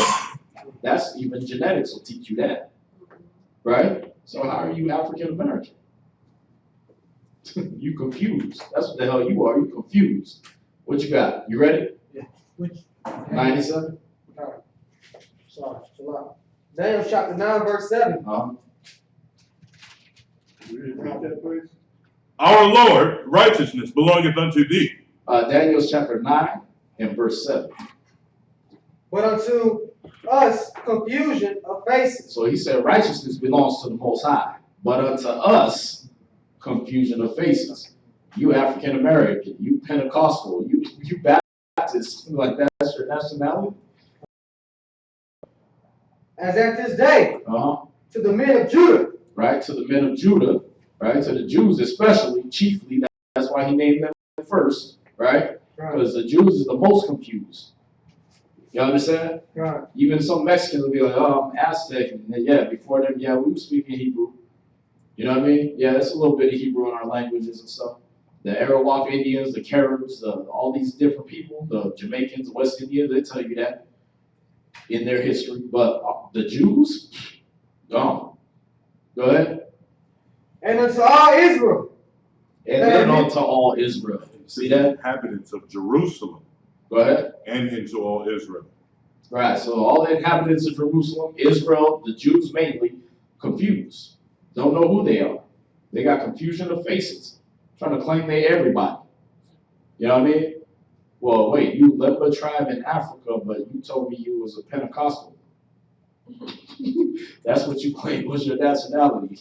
You know what I mean? Now you're from the Limba tribe in Africa. Now I tell you you're not an African. Now, oh, well, yeah, that's just because, the Israelites came and they had relations with the Africans, so that's how they got dark skin. No, it's not. They were always dark skinned. Y'all see that? Okay. Read on. That are near and that are far off. See that? Y'all all confused. I don't care if you close to Israel or you far away from Israel. You're confused as hell. Y'all see that? Okay.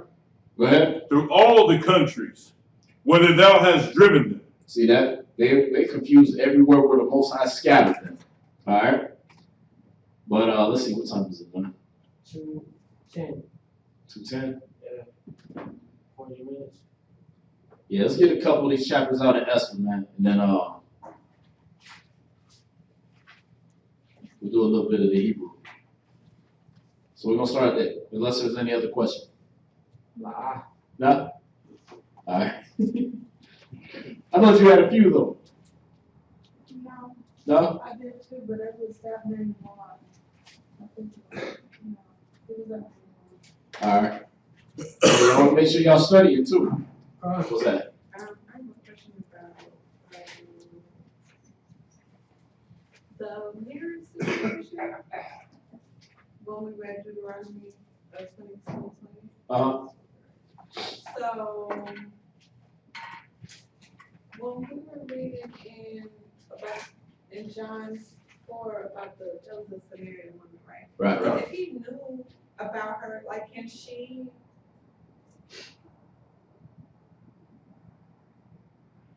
Like, can she go back and claim the first one as her husband? How does that work? Like, She can't.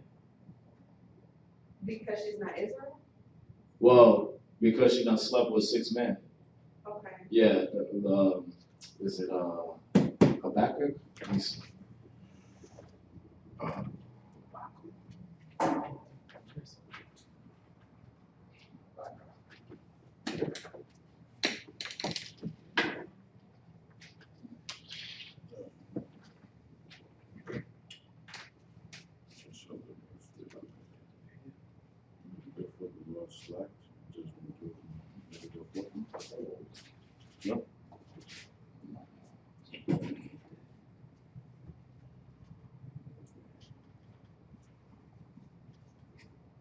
Oh, this is Jeremiah. I'm way up.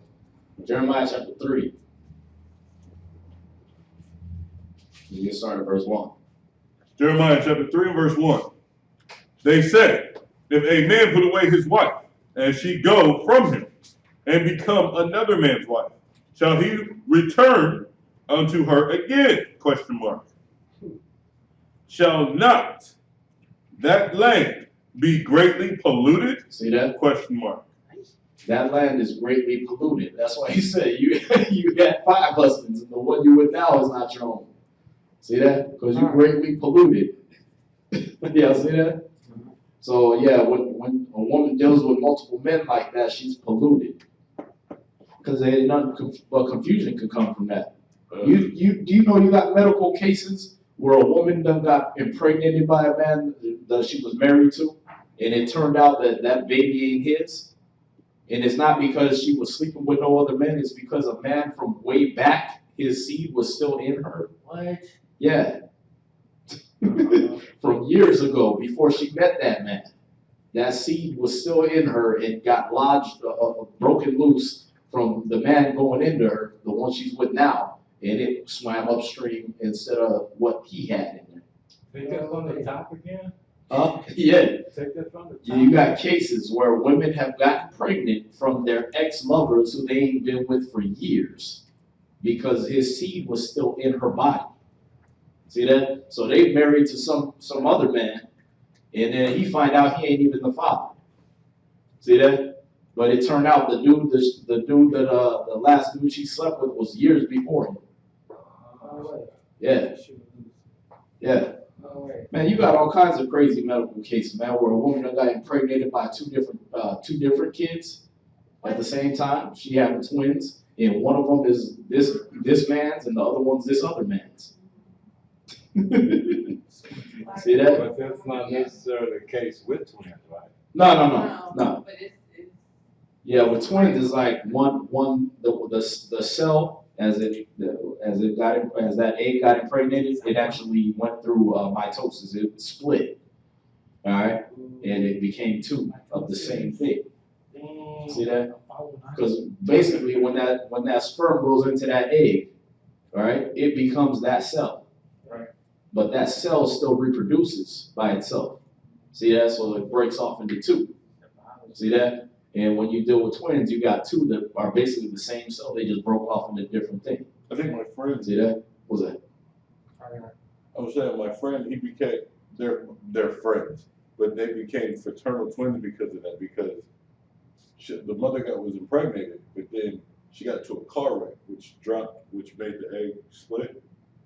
It made the egg drop and that one got impregnated. Yeah, too. that's what it did. Like the other one dropped it. Yeah, I'm like, because if you see them, they're kind of like Yashi Kazak. Yeah, they're not the same looking, but they came out at the same time. Exactly. That's fraternal twins. You know what I mean? That's where another 2 eggs drop instead of 1. And they both get impregnated by the same seed, by the same emission. What's that? How many eggs does the woman carry? They usually drop 1 egg a month. Yeah. But they're in their body. So, you know, they drop one a month. Yeah, but see, the thing is when a man ejaculates, he busts out 1 trillion sperm. So they swim all over the place. So where does that egg go?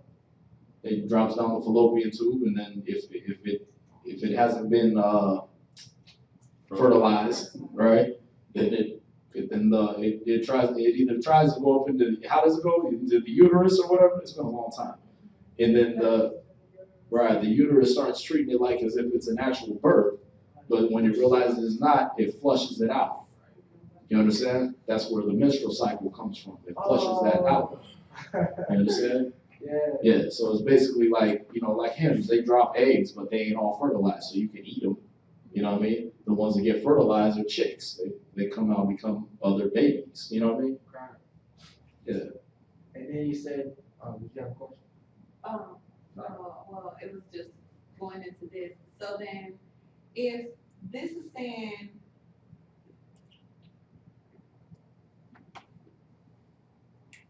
I guess how Israel plays the harlot, like Israel can be forgiven for this sin. So can that woman, if she knows who she is, so if she was to ask Christ for forgiveness, like her sins are now washed away, or yeah, remember when you come into the truth, when you come into Christ, you become a new creature. right? You understand? He changes all of that. You understand?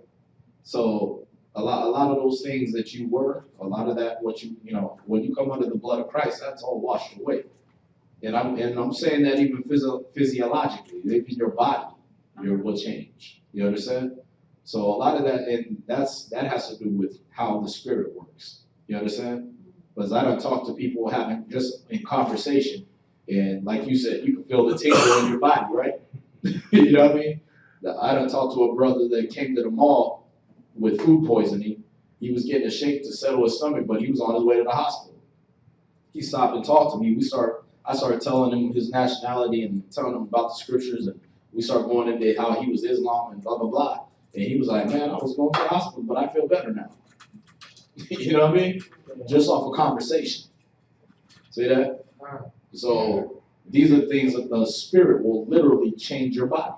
So, in respect, in like a different aspect of that question, so can that woman return to her previous husband? Like if that woman came in, and she became a new creature. She's putting on the new, right?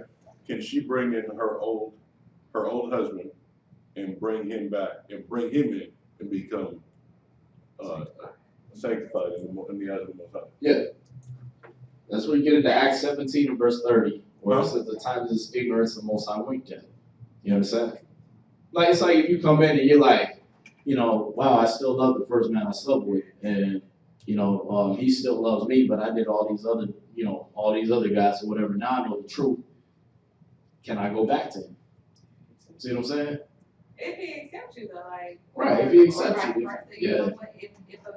Well, I guess it's more because what about a man? You know, that has been with many women, right?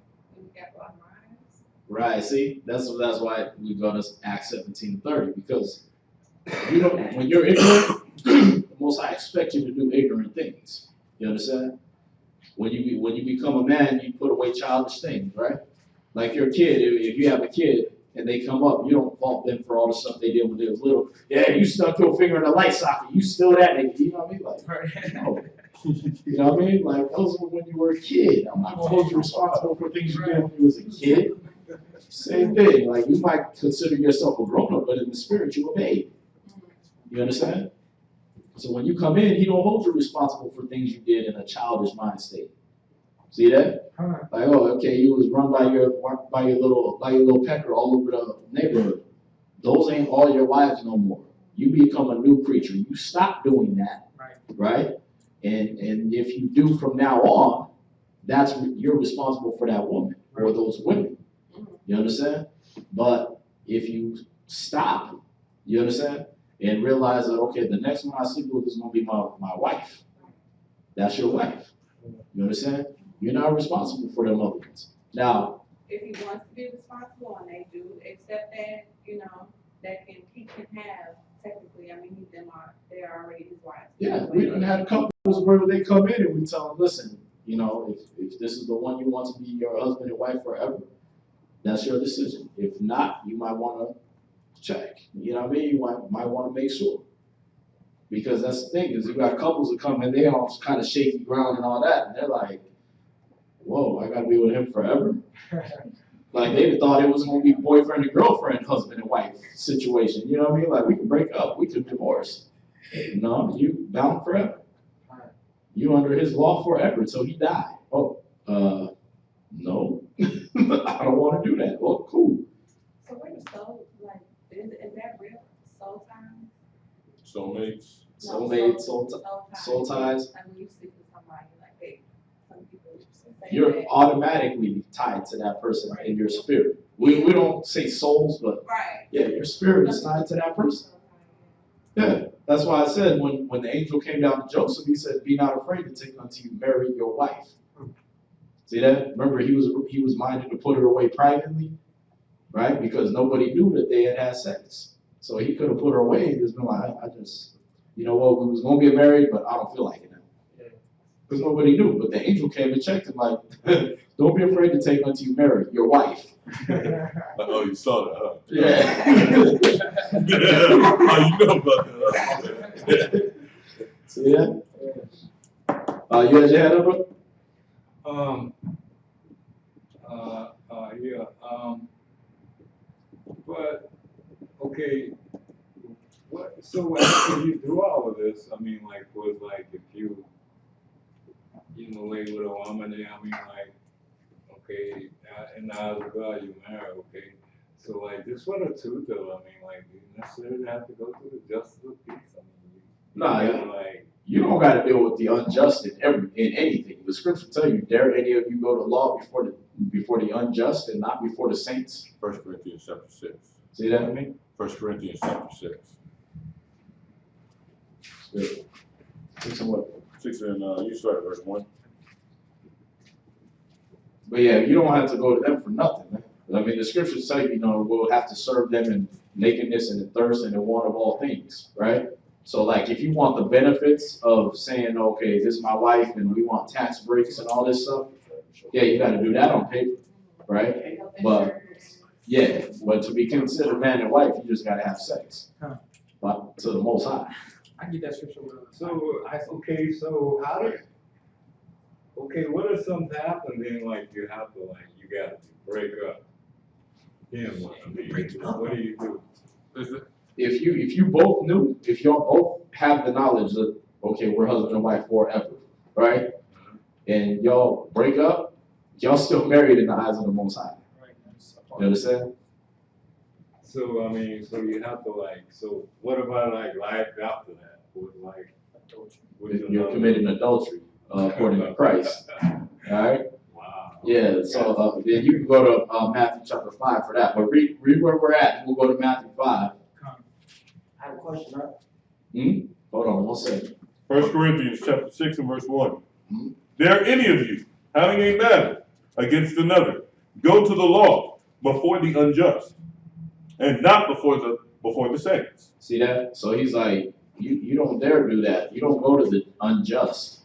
You know what I mean? And not before the saints. That's like when a woman, how women in the world, they get in a disagreement with their husband and they want to call the cops. Yeah. Like, why would you call a whole other nation to come and deal with your problems? They ain't gonna treat that fairly. You know what I mean? They gonna come in, beat him, and then that's where you get them women that attack the cops because the cops came in and just seen her husband and beat his ass, and now no, I didn't want that. It was like, well, you called white people to deal with black problems. What do you think was gonna happen? You know what I mean? So you don't go to law before the unjust and not before the saints. Okay, I got one more crazy question. All right. What if, like, because, like, okay, like, if you want to, like, okay, say that you meet someone, all right, you lay with her. I mean, so But the lady said, well, no, I want to go before the justice of the peace. And you say, well, no, I don't believe in this. We already, married, so why go before the justice of the peace? They're like, what do you do? Well, I mean, if she's so adamant against it, she ain't gonna stay with you. Well, then y'all end up. Well, I mean, not necessarily say stay. I mean, like for her to within herself believe in her mind or whatever, that you are married.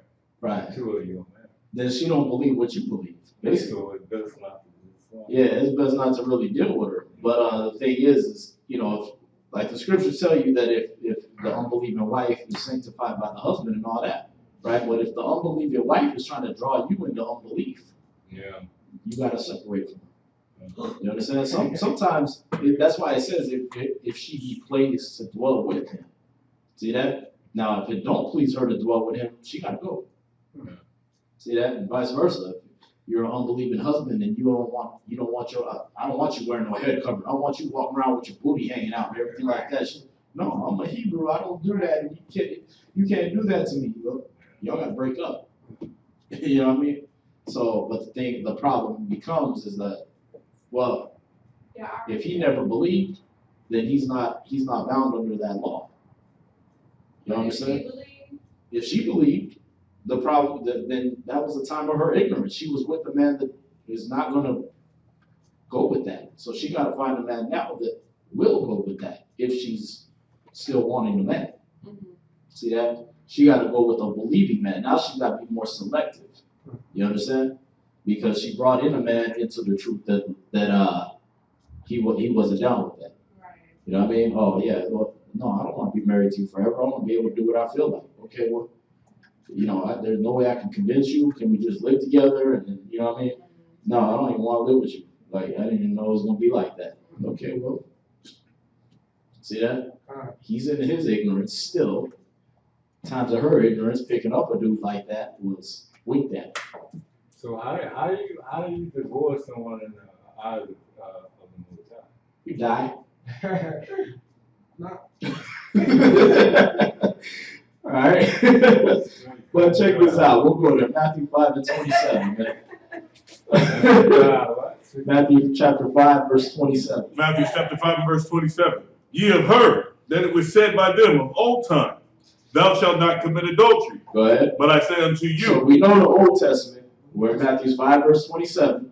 We know the Old Testament said you shall not commit adultery, right? Yeah. That's what the commandment, the ceremony. Thou shalt not commit adultery. All right. He said, now read on. Christ didn't come to change that, remember. All right. Go ahead. But I say unto you, that whosoever looketh on a woman to lust after her. So he's defining it more clearly for you. I'm defining it more clearly for you. What's that? Kind of hold it right there. So what is he saying when he say, would I say to you that whosoever looks at a woman to lust? Right, so lust. How do you like lust looking at it? Like she a piece of meat, like sexual objects, like. There you go. Desiring her for. See, there's a difference between like you see a beautiful woman walking down the street. Oh, she's a beautiful woman. I might want to talk to her. Then there's you looking all up in her camel toe. You looking all up in her booty crack. And you looking at her breasts, and then you going home. Got a jar of Vaseline, and you going all the way. That's lust. You got this uncontrollable urge now. But the only reason you even want to talk to her is because of what you saw. You know what I mean? So he said, if you look at a woman with lust, remember, lust is an overmastering urge. You understand? You can lust for food. Right? So it's not just lust like sexual, but it's lust where it takes over. You know what I mean? You can lust for food to where like, hey, we're doing a fast for the Day of Atonement. And then like, you okay, I'm going to do that. Maybe you get like 2 hours in the day, you just see some food somewhere, you go, oh damn, I forgot to fast. Because the lust took over your body. You understand? The desire for the food took over your mind. Right. You understand? So you can lust after a woman to where it's like, man, I gotta have that. You know, that's where you end up getting rapists, masturbators, pedophiles. They don't control themselves. They don't turn that switch off and say, she's only 10. She's a hoe because she dressed like that. You know, there's nothing in them that battles that flesh. See that? So when he said that you look after her in lust, that's when you got a problem. You understand? That's when you don't commit adultery, because what? You're already having sex with her in your mind. You're already playing out scenarios, and you know, you got swings and bats and, you know what I mean? Chandeliers, kitchen table, all that going through your head, right? The Boys to Men soundtrack start playing in the background. You got the whole video going and everything. You know what I mean? That's when you got a problem. Like, bro, you already done had the whole relationship with her just on the site. You see what I'm saying? Right, so now you're into adultery. You done did it in your mind already. All right? Because you don't know if she's married or not. You know what I mean? You don't know if she's married or not. You ain't got it. Nobody ever goes to their brain, you know, after you see the woman that got her ass cheeks hanging out, right? You don't go through your brain of the marriage, right? You exchange your rings. You don't go through like old age. All those scenarios don't play out, like giving a remote for the TV. Nah. You don't go through all the fights and all. That's the scenario. When he said if you get it in your mind, read on. This is wise, but it's not like we learned in church that you look at a woman that you're lust after her. You're sinning. You got this overmastering, overriding urge to deal with her like that. You understand? That's when you're in sin. Go ahead. Already in his heart. Verse 29. And if thy right eye offend thee, pluck it out. Verse 32. Yeah, jump down. Verse 32. But I say unto you, that whosoever... Is that it? 31. Verse 31. Said, whosoever put away his wife, him give her a writing of divorcement. Right. See, that was the law. That is the law. If you're going to put away your wife, you give her a writing of divorcement. You put it in paper. You understand? That this woman is not my woman no more. Right? Now the problem was the people just wanted to go off of what the law said instead of what it meant. That don't mean, hey, you made my age sunny side up. Let me write this paper out. You gotta go. You understand? Look, read. Verse 32. But I say unto you that whosoever shall put away his wife, saving for the cause of fornication. See, the only reason you get to put away your wife is if she fornicated. You understand? She went and slept with another man. That's adultery for a woman. You understand? Or if you came home and she over there, Marmaduke jumped on her back, right? Or, you know, whatever fornication she could be doing, because fornication isn't just sexual. It's sin against the Most High. You come home and your woman made a shrine to Buddha in the living room, all right? And she's sitting there, Nam Yoho Renge Kyo, right in the middle of the damn house, right? She got to go. You understand? You got kids and she raising your kids up to celebrate Christmas, and you telling her, like, we don't do that. Nah, well, this is my tradition. Well, this is what we do. No, we don't do that. Bye. You got to go. You understand? That's when you got to write the writing of divorce. You understand? But check this out. Read on. Causes her to commit adultery. Right. Read back a little bit. That whosoever shall put away his wife, saving the cause of fornication. Right. Say, except for the cause of fornication, right? If you give her a writing of divorcement because she made your eggs sunny side up, read. Causes her to commit adultery. You cause her to commit adultery. Because what? She gonna go get another man, right? And then what? Well, she's already bonded to you in the spirit. So that man is basically breaking into a relationship already. He's breaking into a marriage. So now you cause that man to commit adultery, you cause her to commit adultery, and then you yourself are committing adultery by sending her off. You understand? So if she fornicated, you're free from that law. You understand? But that's the only reason. You understand? It can't be because y'all fought over the TV remote. No, I don't want to watch Lifetime. You gotta go. You know what I mean? What's that? Matthew 5. Oh, Matthew 5, verse 31. And then 32. Go ahead. And whosoever shall marry her that is divorced committeth adultery. You see that? So you married the woman. You the next one. You was boyfriend number 2 or whatever, right? And you come in on that relationship, you committed adultery. So he's clarifying the law. He ain't saying, oh, that's done away with. That was old time. You understand? He's just clarifying the rules of fornication or of adultery.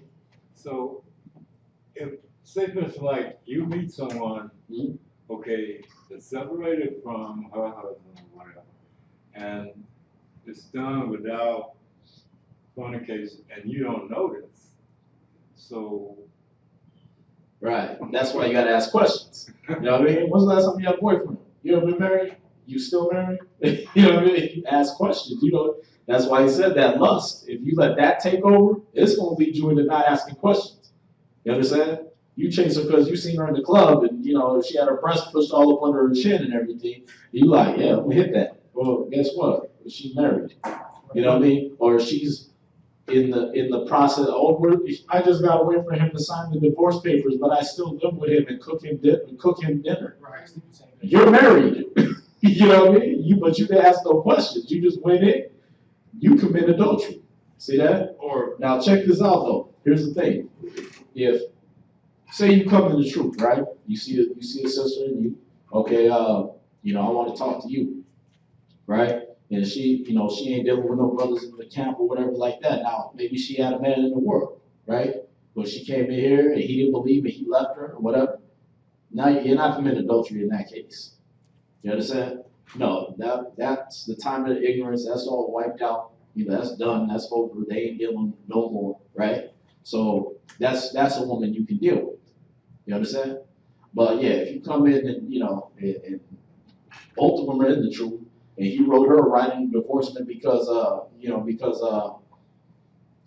like the way she has sex. You know what I mean? You can't go to her. You can't deal with her. She got to be put away. She's now like a widow for the rest of her days. Wow. That's why you got to be very considerate of who you mess with. You understand? What he's doing is he's giving you more importance on the whole act of sex. Because we were raised in America, it was like, I see it, I hit it. Right. You know what I mean? If I don't like it, I go on to the next one. Right? She got a man, I get shot in the ass. If I live, I go on to the next one. Right? So, I mean, like, you go through all these courses and when she don't tell you the truth. You know, if she don't tell you the truth, what can you do? That's not how You know what I mean? Yeah, you got to go into that and really investigate. You know what I mean? That's why we say you ask questions. The scriptures say the simple believeth every word. You understand?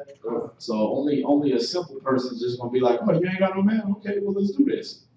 Like, okay, well listen, after 6 months of dating, then maybe me and you could go ahead and do what's on your nasty little mind. 6 months? I don't want to lie to you for 6 months. You know, that takes too much work. You know what I mean? That takes way too much work, man. Because you got the people nowadays. They're gonna be straight up like, no, we're not. Because they're not gonna tell you the full like, yeah, I have a boyfriend or ex-boyfriend. They're gonna say, well, no, I've been single for 2 years. I'm just talking. I'm just talking with this guy. Right. That's all I'm doing. I'm just talking. No. That means on a night that you're horny as hell, you call him up for a booty call, and that's when you call it quits because he's not my boyfriend. We're just talking, but he doesn't respond back to me. Right, so, like that chick at the mall, man. She was a bartender, right? And I was like, oh, so I was like, she said something, and I was just playing, you know, because that's how we do. We flirt for the oil to sell the oils or whatever. And she pulled out this thing where it was like she was gonna be dressed in just a ribbon. And I was like, oh, will you marry me? She was like, oh, I got a boyfriend or whatever. I was like, oh, okay, yeah. She's like, but I ain't have a ring on. I'm like, what are you trying to say? Like, I ain't gonna go into you and then let you go back to your man. So, and I ain't gonna go in there where some other man been. See that? But I'm looking at her like, the hell does that mean you ain't got a ring on? Like, that means as long as you ain't got a ring on, you can jump to whatever you want. But that's how the world thinks. You know what I mean? But the ring means something. So that's why Christ is showing you what marriage and adultery really is. Y'all understand? No, that's not just a ring. It's not just a paper. It's about the mind state. You understand? The spirit. The more you learn about it, the more scary. I mean, like you, It's supposed to be. It's supposed to be. I'm gonna think about this before I act. Before I let lust take over. You want to really be scared? Watch this movie called Contracted. You'll never have sex again. There's a movie called Contracted, and these cats don't ask her no questions or nothing. She's at the bar at the beginning of the movie, right? She meet a dude, he look good, kind of good or whatever. She's in the backseat of the dude's car going at it. That same night that she just met him, right? She don't know what the audience knows, because if you're watching the movie and you see a slab gets pulled out from the morgue, and all of a sudden the body starts rocking back and forth. This dude had sex with a dead corpse. Right, then he went off to the club, and then he meets the girl and beds her down in the back of his car. So she wake up, next day, a few days later, she bleeding all hard, right? And just blood everywhere, right? Then a few days later, she ended up with this big black thing, looked like somebody just sucked part of her lip off and put a black hole there, right?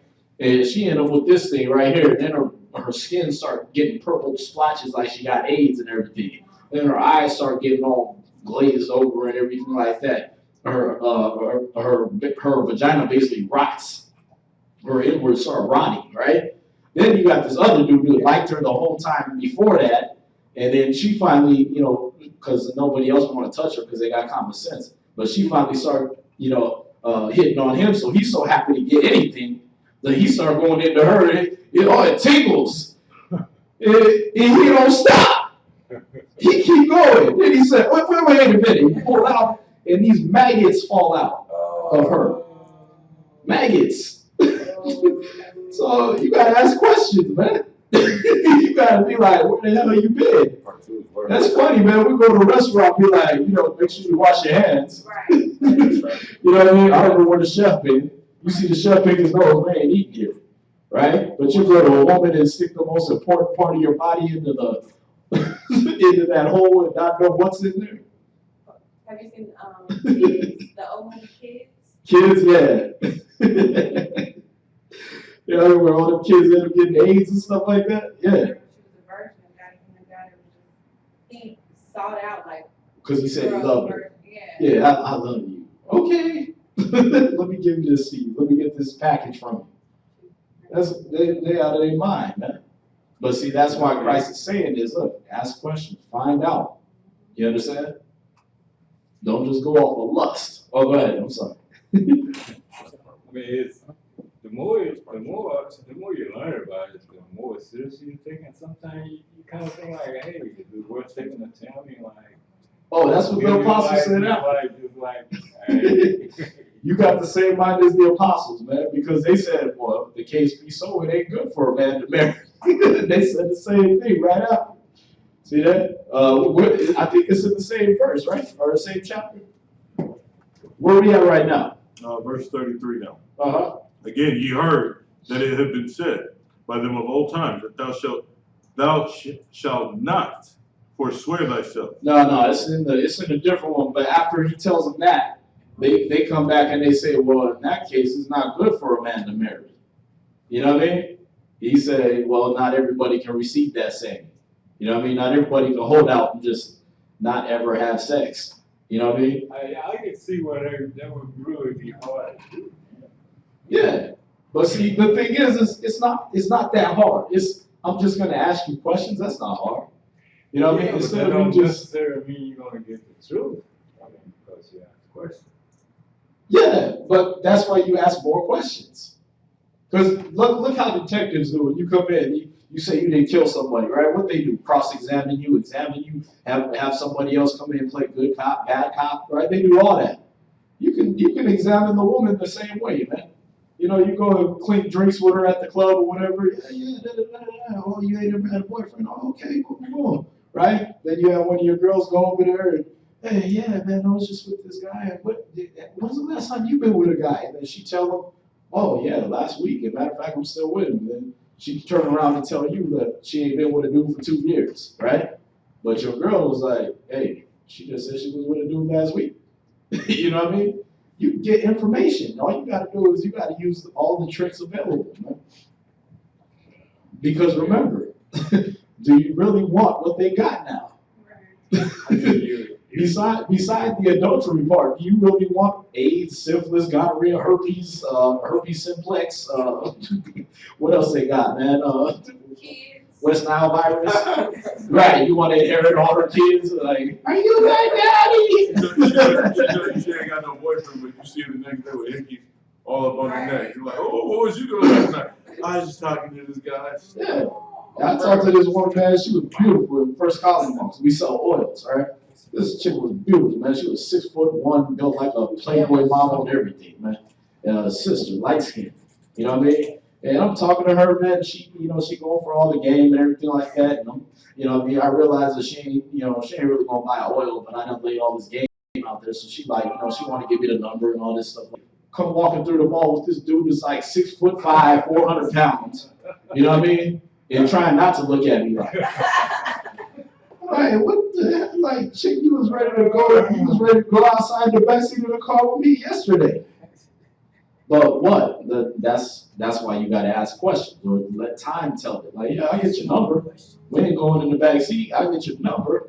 But we'll talk. Yeah, but I don't care how many questions you ask. You ain't gonna find out everything. Hey, you ain't gonna. Oh, that's what I said. You got let time tell it too. Because like I said, most men now don't want to sit around and lie for 6 months. The scripture says that's hard to credit a person. Yeah. See, anybody that's ready to jump in the backseat of the car with you the first night is a lazy person anyway, right? They ain't even checking you out to see if you got something. Right. True. So they lazy as hell anyway. Now you tell them, yeah, we're gonna talk for 6 months, and then in another 6 months, if of us after we've been talking and everything, then in another 6 months maybe we can go ahead and lay down together. A year? I gotta lie to you for a year? Not too lazy for that. You could take that on somewhere else. You know what I mean? But you'd be surprised at the thing that's in the world. I wouldn't. Not at this point. You might not. I mean, I know you got me by a few years, but you might have not seen the things I have seen. You know what I mean? Because they evil out there, man. That's why Christ said these things. He said, listen, man, you got to take this seriously. You got to take marriage seriously. That's how you're supposed to look at it. You're supposed to be like, yeah, let me find out. Because for one, I don't want my spirit on the line. I don't want to end up in hell over a piece of ass, basically. You know what I mean? To put it mildly. Then at the same time, I definitely don't want 18,000 viruses and demons on me because I laid with the wrong person. Spirits jump like frogs. Yeah. You ever seen a dude get so whooped over a girl that she put it on him and then now he walking around effeminate? Looking sick. You ever seen that? Where they just, like, I see this with married couples a lot in the world, man. And the dude, he talk all soft all the time, and they got kids and all that, but it just softened him up so hard, it's just like, he ain't even a man no more. You know what I mean? He got the baby strapped to the front, to the back, holding her purse, he walking around like, yeah, honey, can we go do this? It's like, whoa, bro, where's your testicles at? I gotta go ask babe. You know what I mean? Yeah. Can I get my testicles back, babe? It had to be that way from the start. Yeah. But see, that's the thing. No, you got, like I said, you got people like, you got some of your homies, man, like your boys in the world. All of a sudden, no, I can't go out, man. They stop talking with bass in their voice anymore. And then next thing you know, they coming around talking about Teletubbies and all that. Like, we in the club right now. We playing pool. What are you talking about? Why are you talking like that? You know what I mean? They still spitting out baby terms and honey wubby terms and all that stuff. You like, bro, you know where we at right now, right? Yesterday, me and Lakama, we were talking to a customer. This guy is built like he's brawling. You know what I mean? He's about my size, but but no, he's a big guy like me. And we're talking, and there's all this testosterone over there, right? And his wife is on the other side, dealing with the oils, trying to look for oil. And then she interrupts us. She interrupts the three of us. She says, she's like, I like this one. Put this on his neck. And I'm like, and all three of us look. And he was like, well, babe, I don't think he wants to do that. She was like, well, give me your hand. And she was just snatching him and grabbing him. And she was like, rub your hands and then put that on the neck. Oh, I like that. And I was like, and we were all like, oh, that's what he said? yeah, we were looking at him like, dang, man, this is what you, he's like, yeah, well, she, like, he gave me that look. He gave us that look like, yeah, well, she. She liked it, though. Yeah, he knew his masculinity just shot down. And then he was like, well, well, I'm going to talk to y'all later. Y'all be strong. I'm going to check y'all out. Yeah, he's Judah. He was Judah. His masculinity just, because she came around. Oh, yeah. Oh, it's always our people, man. It's always our people. And that's very sad. The scripture says not to give your strength over to your woman. Ooh. Yeah, no. Find that. That's when everything breaks down. Huh? You do that, everything gonna break down. There you go. See, a lot of people try to fault Solomon, he had multiple wives. No, he let the women run the show. That was the problem. You understand? They started taking him over to the groves and sacrifice to these gods and do all this other. So that's where he went off. You understand? It wasn't the amount of them, it was the fact that they controlled. But I mean, that was when he got senile and everything too. So it was like, okay, I done gave him, instead of me having one of my servants, with the mind of Christ, take care of me, I'm giving myself over to these women. You know what I mean? That's where he fell off. Guys, they think that's being macho. Yeah. Like I'll tell everybody right now, okay? Listen, if I start getting old and senile, forgetful, brother, watch out for me. I ain't gonna tell my ribs. You know what I mean? Because all the stuff they been wanting to do to me while I was in health, they gonna do it. As be poison arsenic soup with chunks in it, and you gonna watch out for me, bro. You know what I mean? Why? Because you gonna keep in the mind of the Most High for me. I don't know what it's in their spirit to try to pull me this way and that way. Much less if I'm married to them 700 women in the other nations who've been wanting to do what their family say and what their family used to do and all that. Like, I've been wanting to celebrate Christmas all this time. Now you old as hell, you can't do nothing about it. You know what I mean? But nah, the brother next to me gonna come in and chop the Christmas tree back down and take it right back out the house. You know what I mean? And kick you out too. You know what I mean? So that's the thing. You gotta watch, again, knowing where you're gonna put that, where you're gonna plant that seed. And there's a scripture in the Apocrypha that tells you about, when you see a goodly possession throughout all the field, then sow that with your stock, trusting in the goodness of your stock. You understand? Don't sit around just letting everything in your house. Right? You understand? Or you get a little antsy and you just want to put it in somewhere. So hey, what's up? Come here. You know what I mean? Because you don't know what the hell you bringing in your house. You know what I mean? Y'all seen the movies, man. Basic Instinct, Fatal Attraction, Hand the Rocks to Cradle, all the movies coming up. It's like, you gotta be careful who you laying with. That chick might be a psycho, man. Right. You come in and one of your kids boiling in a pot or something. You know what I mean? Like, what the hell happened? Over what? Over a curve? Over a mini skirt? See? So what Christ was basically showing you was to watch out the lust in your heart from letting that take over. You understand? Because that's where you committed adultery already, because you already know you're going to get with a woman that you don't want the next day. Right. You know what I mean? I remember way back, we was in a furniture spot when I was younger. Me and my mom were in a furniture spot, man. I'm looking at this chick, man. I'm like, okay. And she looked back at me, came and kind of gave me the eye, went back to what she's doing. I'm looking at her and everything like that. Then hey, You out. I'm gonna wake up to that for the next 40, 50 years? Hell no. You know what I mean? No, that ain't criteria. I ain't giving that as law that, you know, because she got a high-pitched voice, you can't deal with her. That's your thing, that's cool, but I don't want to deal with no chick sound like she on helium and a midget at the same time. You know what I mean? So that got her disqualified. You know what I mean? But you got to look at these things. You observe. You know what I mean? Because off of looks, you be messed up. You know what I mean? Just think of your first argument, man. You know what I mean? Or to think of what she's gonna sound like in the morning. You know what I mean? You ain't even got an alarm clock. All she's doing is asking you if you want some toast. Man, I was trying to wake up in 10 minutes. You know what I mean? She yelling at the kids like that. Kids grow up, hate you for picking her out, kill you, right? Yeah, you don't want that.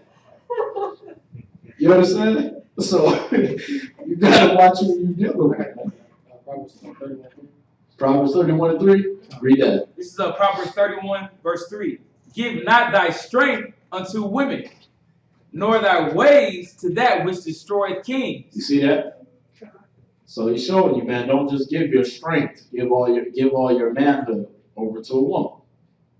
You understand? I ain't saying you can't agree with them sometimes, take some of their advice, things like that, but at the same time, you don't let them run the show. Y'all see that? All right, so that's what he's showing you right there, is just watch who you deal with. Now that goes for women too. Proverbs 31, verse 3. And that was his mother telling him that. Yeah.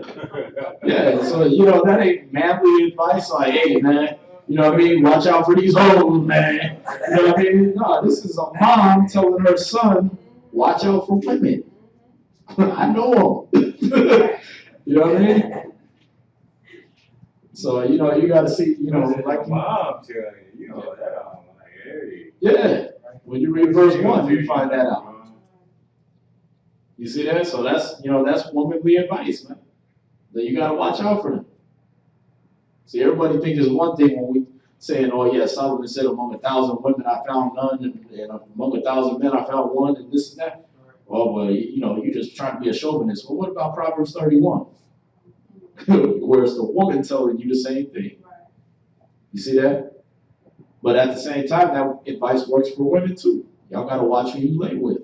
Especially when you consider that whoever you lay with stayed in you for 7 years. Y'all see that? They with you for 7 years. Some of y'all remember your first time. Still got the lovey-dovey feelings creep up when you think about your first time. Why? Because you guys bonded in the spirit. Y'all see that? Yeah. Well, you know, you got, then again, you know, you got like a lot of these young, well, like a lot of the young people now, they don't know these things, you know. So, I mean, so what do? They in ignorance. That's why their parents were supposed to teach them these things. See, when you read the laws and the commandments, they tell you. Don't even know it. Right. Well, yeah, because their parents didn't teach them. See that? And the thing that when you read the laws, it tells you you're supposed to teach this to your children and your children's children for all the generations. You're supposed to do that. And when you read Deuteronomy, all right, you can read Deuteronomy chapter 6. It tells you these things supposed. You couldn't go out your door without seeing the commandments. It was on your doorpost right here. It was on the entrance of the city. It was carved into walls. That's all you saw was the commandments. You understand? Then your parents was talking to you when you sat down at the dinner table. You was talking about the commandments. You was talking about the ways of the Most High. So there wasn't no escaping. You understand? The way the Most High set the law down, that's all your life. You understand? But what happened? Through the generations, we started not wanting to follow some of those things. So what do you teach your kids? You don't teach them things that you don't even want to follow. Okay, well, that's not commit adultery. Shoot, I don't want to do that. So if I teach you that, then I got to do it. So I ain't going to teach you that. You know what I mean? So through the generations, we started teaching our kids what was right. You know what I mean? Well, I had some sausage the other day. It tastes good. I want to eat pork. I ain't going to teach you Leviticus chapter 11. You know what I mean? Why? So, because I don't want to pass down stuff that I don't want to do. See that? And then you go, now none of our kids know the law. You know what I mean? Now they run around like that, gremlins and hooligans, trying to rob people, steal from people, disobey you. You can't even drop a little of your own law to them. You know what I mean? And much less the laws of the Most High. Because why? Because your forefathers left off that. See that? That's why he said in Hosea 4:6, my people are destroyed for lack of knowledge. See that? Because you rejected knowledge, I also will reject you. See that? See, he said he will also reject your children. You're destroyed for what you don't know. You see that? Now that's because why? How is it that he comes down and says, I don't want your kids? No, your kids ain't taught how to serve the Most High. They're not taught a relationship with him. Right. You understand? So if they never enter into that contract, he don't give a damn about them just like he don't give a damn about the nations. You see that? So now, what happened with Mike Brown? What happened with Trayvon Martin? Our children getting killed in the streets because the Most High, you ain't even brought them into the contract. You ain't brought them into the covenant. You know what I mean? They're nobody. You understand? So it's a punishment to the parents. Their children die. He don't protect them. It's not that he comes down and sends a spirit for vengeance to kill them specifically. It's he don't protect them from things that would naturally happen in the world. You understand? He just, you didn't bring them under the blood. So where are they? They with that angel of death out there. Y'all see that? Yeah. Is that deep? Is that deep? Mind boggling. I know. Yeah. Okay, I was reading Jeremiah 18, verse 18 through 23, and it seems like at first Jeremiah was warning Israel. Then in verse 18, when Israel weren't trying to hear it, he wanted the Most High to deal with them. Is that an okay response to have when people don't take heed to warnings? Absolutely. And I'll show you the scripture on that, but go ahead and read that. What, Proverbs 31 and verse 3? No, Jeremiah 18, verse 18 through 23. Let's go over what he... Jeremiah chapter 31, verse 3, verse 18. 18, verse 18. Then said they, come, let us devise devices against Jeremiah. For the law shall not perish from the priest, nor counsel from the wise, nor the word of the prophet. So they're like, yeah, let's go ask Jeremiah, right? All the people let's go ask Jeremiah whatever we want to know. Go ahead. Come, let us smite him with the tongue, and let us not give heed to any of his words. Right. See, then once they heard what he had to say, you know what? Let's talk back, smite him with the tongue. Meaning let's cuss him out. All right, and let's not hear anything he got to say. Just like they do with us now. We telling them the laws of the Most High. I don't want to hear that. Right? Why? Because they don't want to hear what we got to say. They don't want to hear the word of the Most High. What the hell you come here for? Right. You see that? Well, you thought you was gonna get told like in church what you want to hear, Right. but you got told what the Most High told you, ordered you to do. You understand? They want to hear smooth things, and you giving them the truth. You understand? Read on. Verse 19. Give heed to me, O Lord, and hearken to the voice of them that contend with me. See, so he just, look, y'all got to listen, man. You know what I mean? He said, y'all better listen to the Most High. Go ahead. Verse 20. Shall evil be recompensed for good?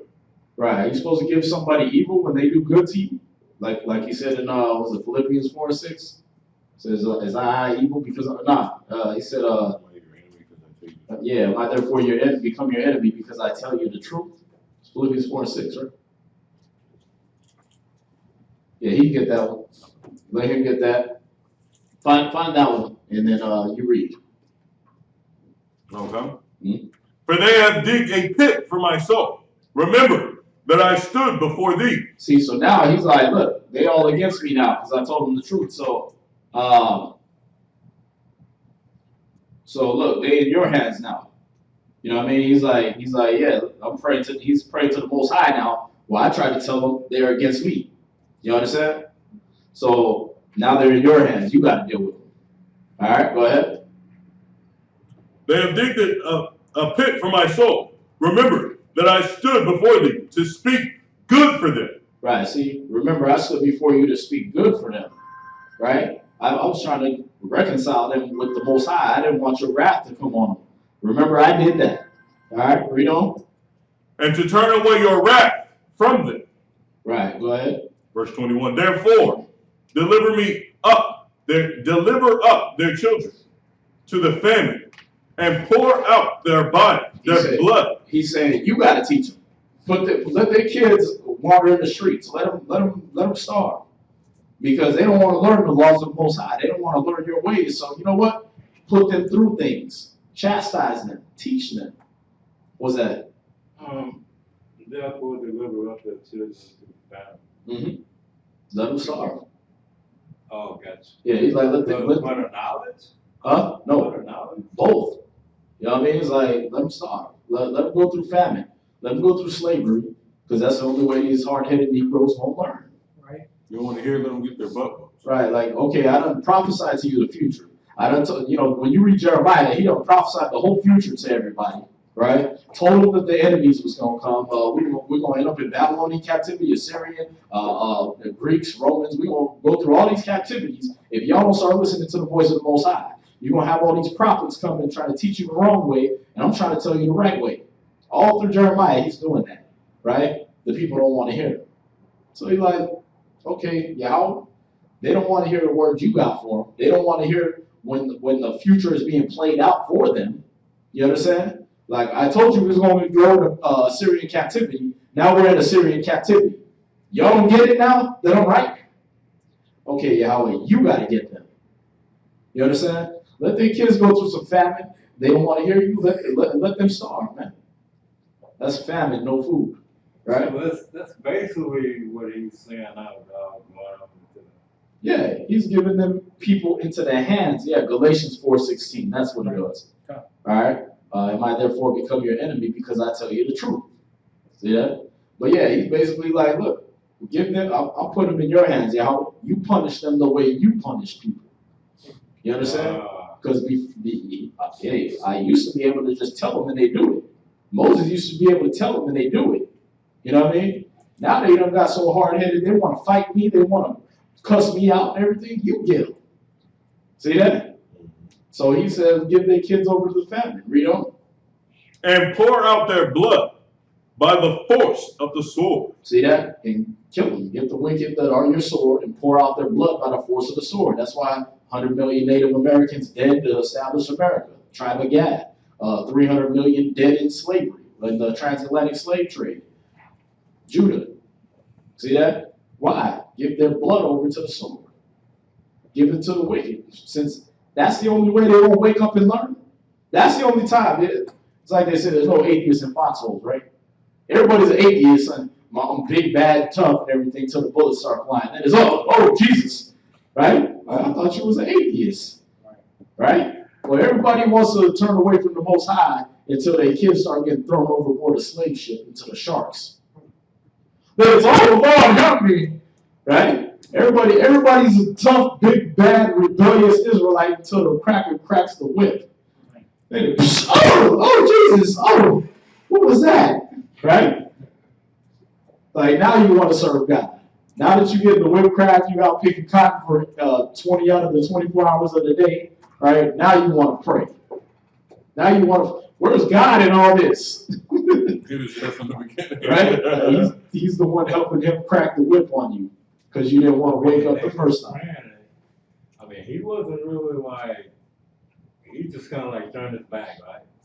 Yeah, that's what he said. He said that way back in Deuteronomy. I will hide my face from them. I will see what their end shall be, for they are very stubborn children in whom there's no faith. You know what I mean? He said that back when he dropped the law because he knew he was going to turn back. Then he said in Hosea 4:6, my people are destroyed for lack of knowledge because you have rejected knowledge. I also have rejected you. See that? Now, he didn't cast them off to where they be destroyed. You understand? That's why the scripture tell you that. I think it's Romans 11, where he tells you have they stumbled that they should fall? No, through their fall, salvation is brought to the Gentiles. See that? So he didn't just utterly cast us off, but he did whoop our butt. You said salvation was brought to the Gentiles? Yeah, meaning they have an opportunity to hear the scriptures and fall in line and save themselves from the destruction he got coming. Not salvation like they're going to be up in heaven and everything. You understand? Oh, okay. But the ability to be saved from the destruction. Oh, okay. See that? Wow. And that's through, just like in Egypt, like I said, the Gentiles, the ones, the mixed multitude that came out with us, why didn't their firstborn die? Because they saw what the Hebrews was doing. They was like, oh, put some blood on the doorpost? Okay. And the Most High won't destroy me? Okay, let me do that. Let me do what y'all Negroes doing. You understand? Just like there's going to be a lot of white people when they see the Christ is coming, they're going to be coming in the doors like, oh, what do I got to do? Okay, I'm doing that. You understand? They're going to be trying to save themselves from that destruction to come. See that? Yeah. They tell you in Zechariah 8:23. You can write that down. But all these people from different nations are going to be grabbing hold of the skirt of him that's a Jew, saying, we want to learn your ways. Said that in my head. Get out of my head. You understand? But just Zechariah what? 8 and verse 23. All right. So just to get back to the question, is it okay for him to give them over to the Most High? Well, let's go to the New Testament. Now we saw he did it in the Old Testament. We're going to go to is it 1 Timothy? This one, yeah, 1 Timothy chapter 1 and verse 20. And let's see how Paul dealt with certain people. 1 Timothy chapter 1 and verse 20. Oh. Of whom Everybody is... got it? All right, so this is 1 Timothy chapter 1 and verse 20. I'm not sure who's asking the question. It won't put your name up there, but so you got that Galatians 4:16, right? And then you got this, read. Of whom is Hymenaeus and Alexander, whom I have delivered unto Satan. Paul did what? Delivered unto Satan. He took Alexander and Hymenaeus and he delivered them to Satan. Meaning he basically gave them over to the left-hand side of the Most High, to his punishment. You understand? That's what Satan represents, is that left-hand side. So when he sends a spirit out for vengeance from you, that spirit came from Satan. You understand? When he sends somebody out to kill or destroy, remember, the thief cometh but to steal and destroy, right? Kill, steal, and destroy. God. That's Satan. You understand? Satan gets to do that. He's like, oh, okay, you let me off the leash, cool. Send some demons on you, and you get killed, or your kid get killed, or whatever. Just like he did in Job, right? He said to Job, fear you for naught. He said, look, take your hand off him, let me touch everything he got, and he'll curse you to your face. He said, okay, go ahead. So he sent Satan down there. Satan took everything Job had, gave him boils, did everything, right? But Job still stuck to the Most High. But Satan is the one that does that. You understand? So now what you're seeing is he said, I delivered them to Satan, meaning I delivered them over to the correction of the Most High. You understand? Why? Read. That they may learn not to blaspheme. Because they don't went into blasphemy.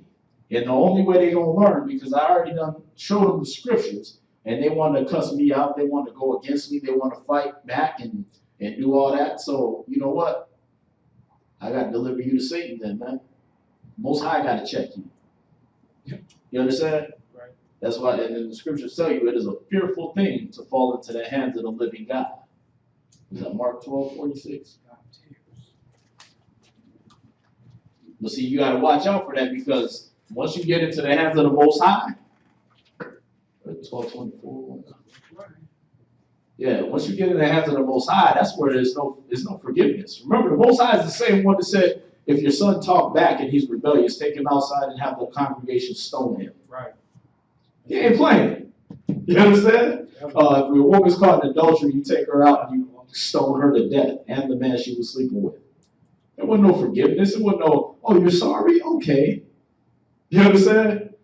If you didn't, and then the other cases where he said, okay, they sacrifice, they give a goat or a bull or whatever, right?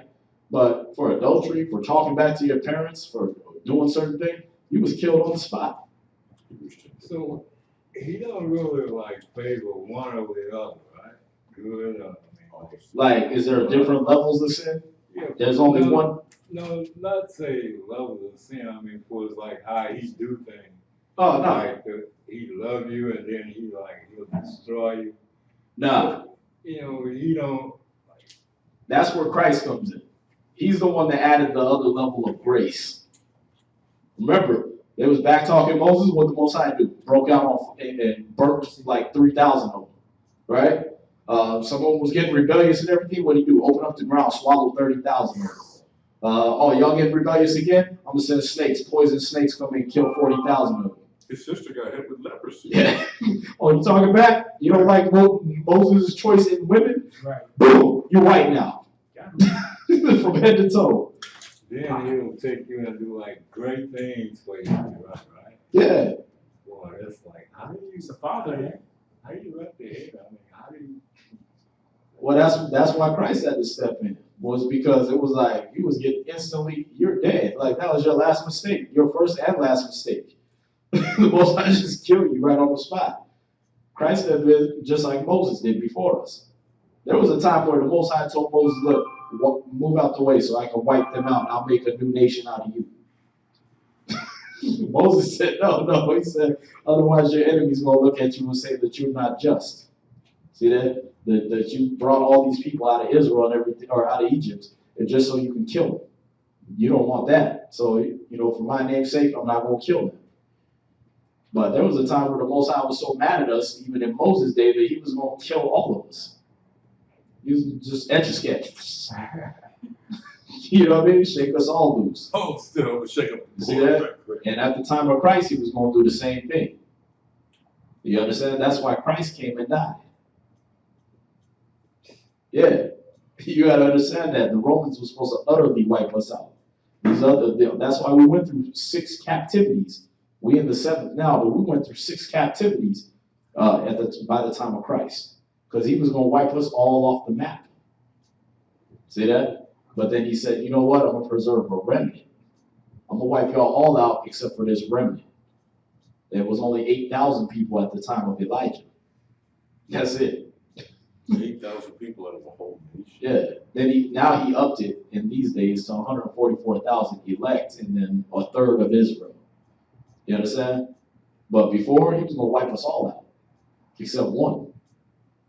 Well, you got more than 144,000 people just in the city of Houston alone. Right. Let alone Texas. Right. Let alone 49 other states. So that's not even, or the world. That's not even a basic city of people. That's just, the whole world would be a Sodom and Gomorrah. And all destruction if it wasn't for a remnant of people. Right. Y'all see that? Like I said, that's where you read that in Romans 9, Romans 11. You find out about this remnant that was preserved.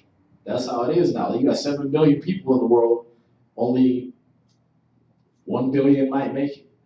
Man, you just going to take them all. Wipe the rest out. Thermonuclear destruction. Gotta go. Now, remember, we'll say 1 billion of Israelites, and then 144,000 is going to reign over them. You understand? Then there's going to be a remnant of the nations that he doesn't destroy. They're going to be grabbing hold of us saying, hey, we want to learn the ways of the Most High now. We can still smell America burning all the way from China. So, hey, we don't want that to happen to us. Right. How do we get right? See that? Yeah. So, I mean, like, you don't feel nothing? Huh? Feel nothing? Think about it. The Most High said, look, go to 2 Ezra 7:56, man. The Most High said these cats are trying to get 2 Ezra chapter 7 verse 56. Huh?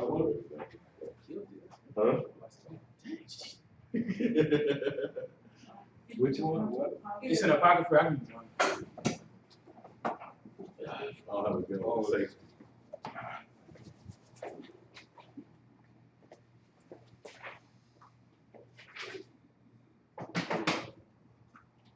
$7.56.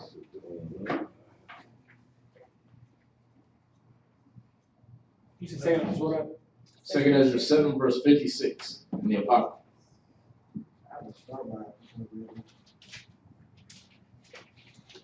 Oh, you'll see why. But when they had taken liberties and despised the Most High, the scorn of Islam, and the son is one. I think that's it. Is it second Ezra? Or No, you're here. 756. Yeah. No, that's not it. For why we live in Yeah, that's what it should be. Second Ezra 7, verse 56. That's chapter 7. chapter 7, Right. You're in chapter 7, right? turn back to 7. No, 7, verse 56. So in this book? Yeah. 6. I'm sorry. So 6 verse. He was there. Just He was on 8. 6, verse 56. I'm sorry. 6 verse 56.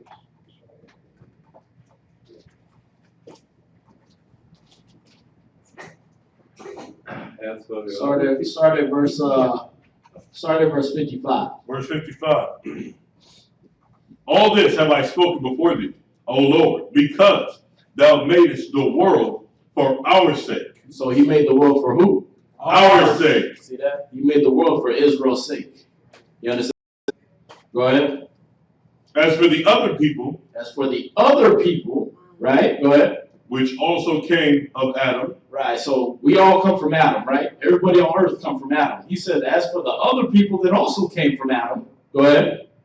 thou hast said, they are nothing. They are what? They are nothing. He loves everybody. They are nothing. He cares for them. They are nothing. He sent Christ to die for them. They are nothing. Read. But be like unto spittle. They're like what? Spittle. He said they're like spit. Now, that's why we got these little microphone covers, but I done spit all over this thing, and I ain't regarded one drop. right. Right?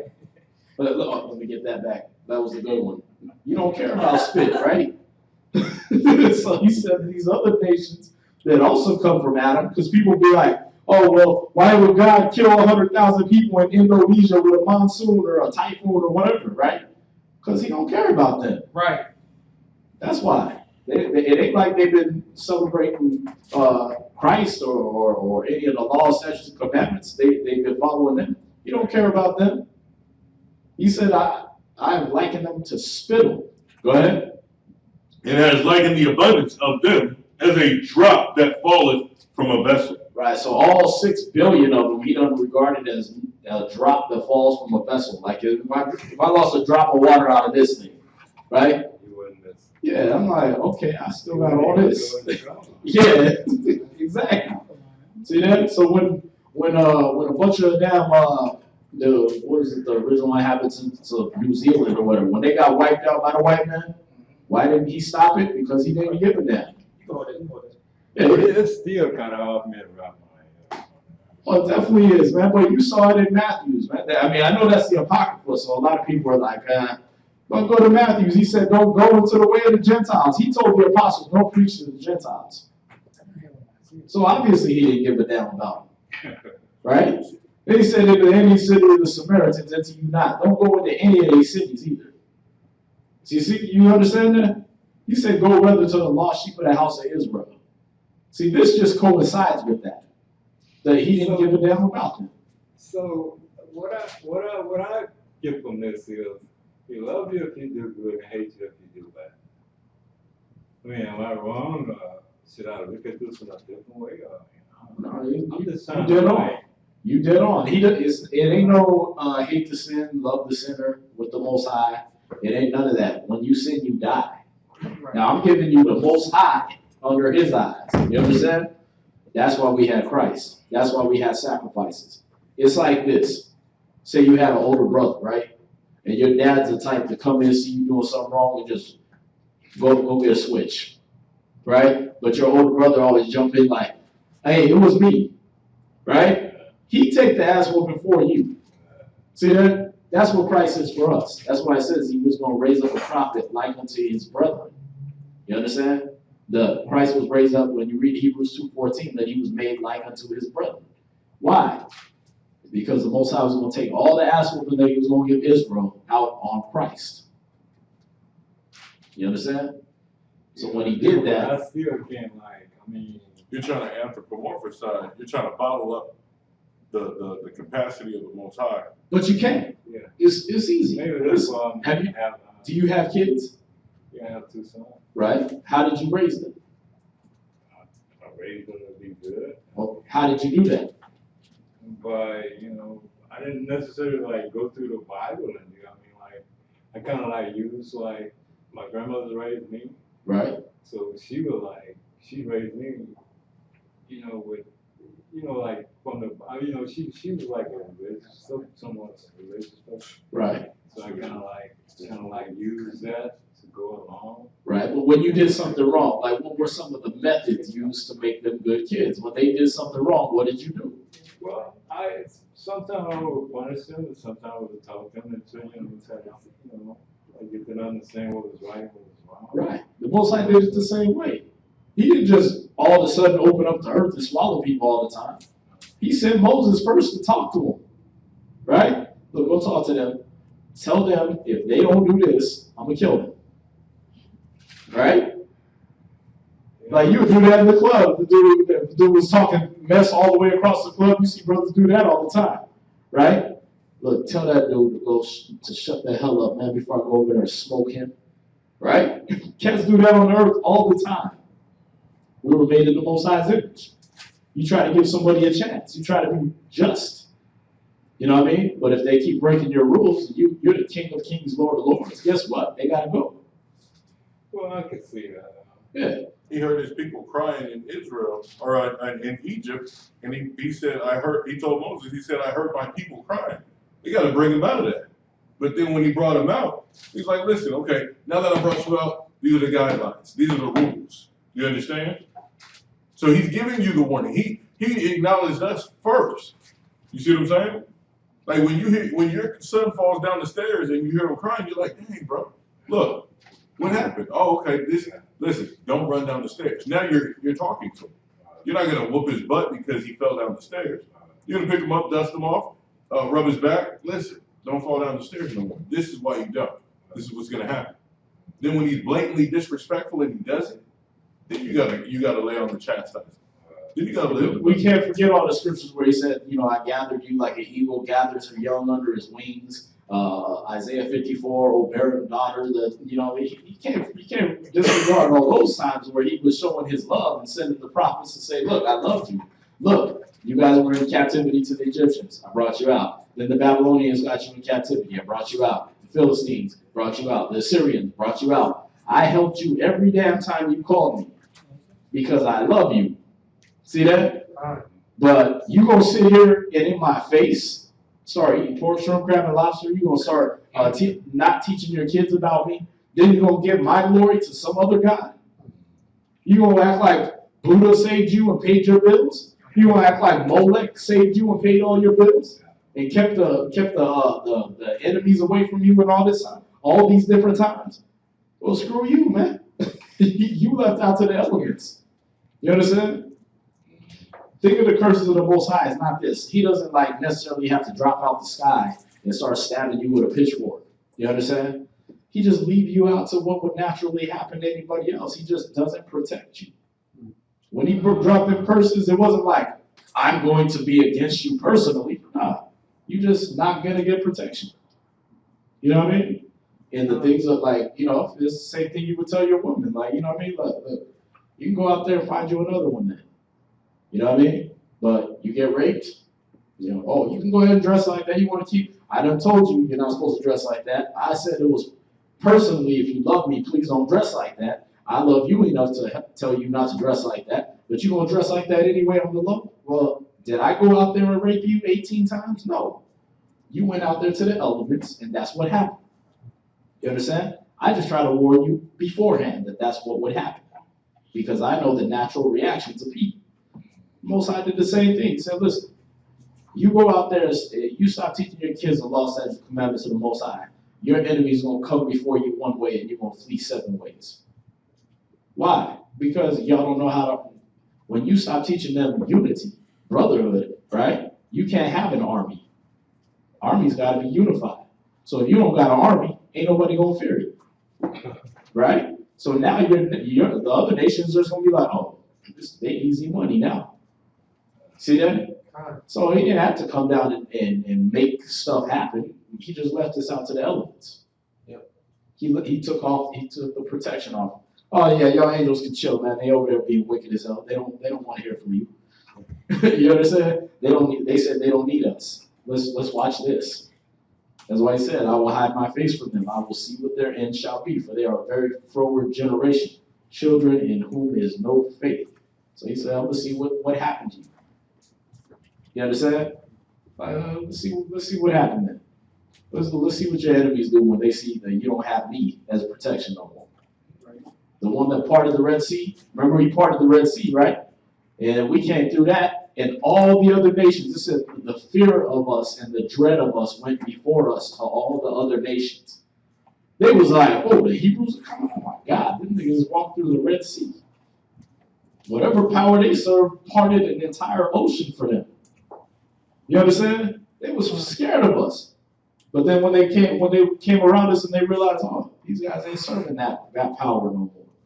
So he ain't taking care of them. And they was testing us. They just sent little armies in here and there. You see, we have little battles with this people, little battles with that people. Oh, they lost? What's going on? The Most High protected them. Send the whole army. You know what I mean? Take them all over. You see that? That's what you read historically through the scriptures.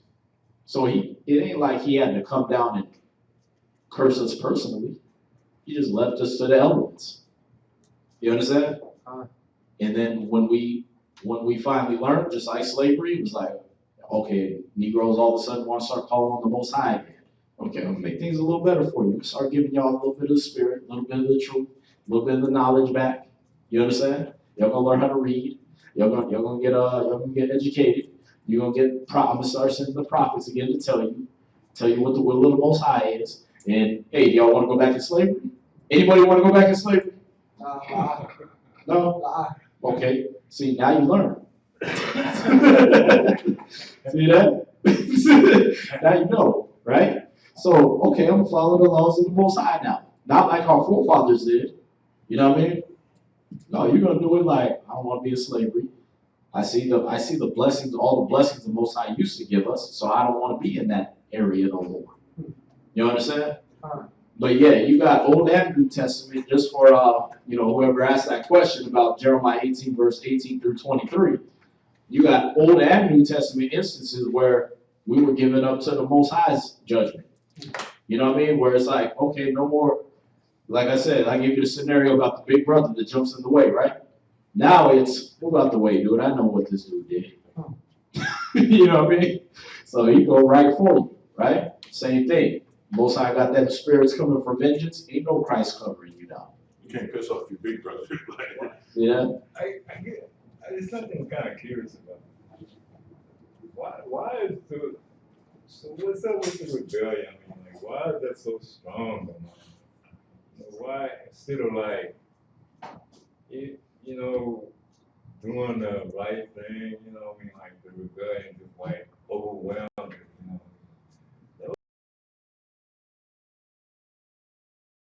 Think of a spoiled rich kid. Goats and as I said, I did this sin again. Go kill a sheep. Go get some turtle doves. We had that stuff on demand.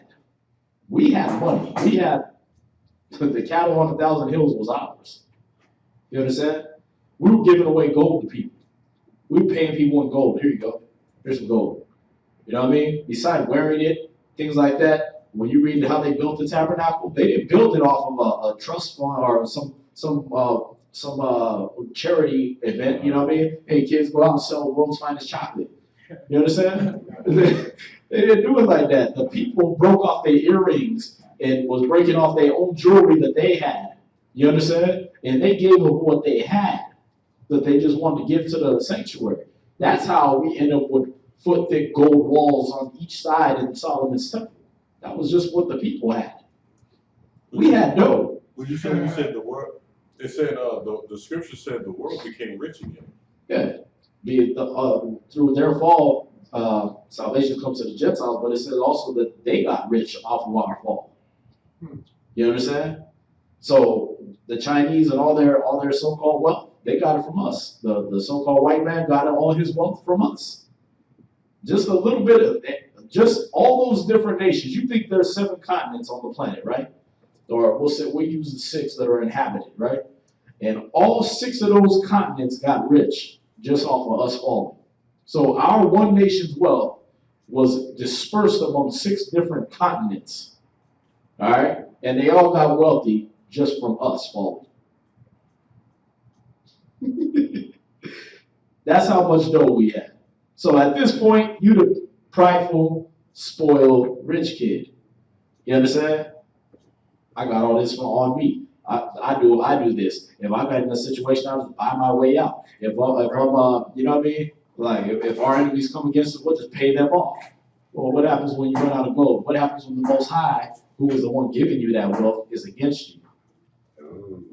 You know what I mean? What happens when he's not protecting you? Now you're a spoiled rich kid in the hood. You know what I mean? What happens when you got the spoiled rich kid in the suburbs now? Now they just drop your ass off in the hood and leave. No cell phone. Right? But you still got all your money on you. No open target. You see that? It's like the affluenza kid. You heard about him, the affluenza kid? He's this white kid. He had DUI and killed 4 people. Yeah. And he got off. And they said, well, he was a victim of him having so much money and so much resources that he just couldn't understand that he had done anything wrong because he was so affluent. Right. So the affluenza kid, you know, they were letting him off, gonna have probation 2 months. Okay. Ooh. And so the sheriff this time said, when we pick him up this time, he's going to big boy jail. Right. He's gonna suffer, you know. So we were kind of like that. We had all our influences and our affluences and everything, and we would still kind of go off, you know, thinking, well, we'll just pay it off, you know. Right. And so we had to get the wake-up call, like, this is reality. You understand? This is what happens if you sleep with your neighbor's wife. You don't get to just pay it off. You get shot in the ass. You understand? My protection is off you when you do that, so this is what's going to happen. This is what happens when you go and covet your neighbor's goods and steal from him. He comes back with an army and kills you. You understand? So he left us, we basically got left to our own devices, man. You understand? We thought these things up. We thought of different ways to try to beat loophole. You know, we thought we was doing loopholes to the Most High. He left us out there. Your own wickedness shall correct you. See that? So this is what happened to us, man. So yeah, we got plenty of instances where the Most High tried to show love, tried to show correction. When you read Hebrews 1 and 2, he tells you in the times past he spoke to us by the prophets, right? He said the Most High, who at sundry times and at diverse manners, spoke to us by the prophets. Okay. He said, hath now in these last days spoken unto us by his Son. Right? After that, it's left for him himself to come and talk to you. You don't want that. You see that? Like I said, that's... I don't even think I could deal with that one. Yeah. Like, not to put him in the same category, but think of an abusive father, right? But you got an older brother and you got a wife, or you got a mom. You know what I mean? So the mom tries to keep dad off you. He knocked her out the way. Then you got the kid, right? Like I said, not the exact same analogy, but then you got the older brother, and it was me, and so he take the beating for you. You understand? Now think if you decide to piss both of them off, right? That's what we did with the prophets. The prophets were our older brother, the prophets were our mothers, and the Christ was our older brother. You understand? And we decided to piss both of them off. So now dad's gonna put you in slavery. You understand? Dad's gonna wipe your ass off the face of the map until you get it. And then I'll bring back the prophets, and I'll bring back Christ. You understand? And if you don't listen then, you'll perish. Yeah. I mean, I could understand the situation, you know, Mm-hmm. but still, it's just so. Yeah. It seems unfair until, like I said, until you consider, you're lucky enough that your kids still love you, right? They look back at the correction, they look back at the chastisement, they look back at the advice, and they say, oh, you know what, Dad helped us out. But what if you had kids where they grew up and they wanted to kill you? You know what I mean? They grew up and they looked at that one ass whooping they got that one time, and you know what, that's the last straw. You know what I mean? Then what you gonna do? You know what I mean? If you got an army, you're gonna defend yourself. Right. Well, our people, that's what we've done. We've gone so far as to try to go against the Most High. That's why when you get to Revelations 18:4, he said, her sins have reached up to heaven. You understand? Our people are joining up with these nations that's trying to fight Christ when he comes back. Our people want to join the military so they can shoot down the UFOs because they think it's going to be Independence Day. Not knowing that they joined up with people trying to fight Christ and the angels.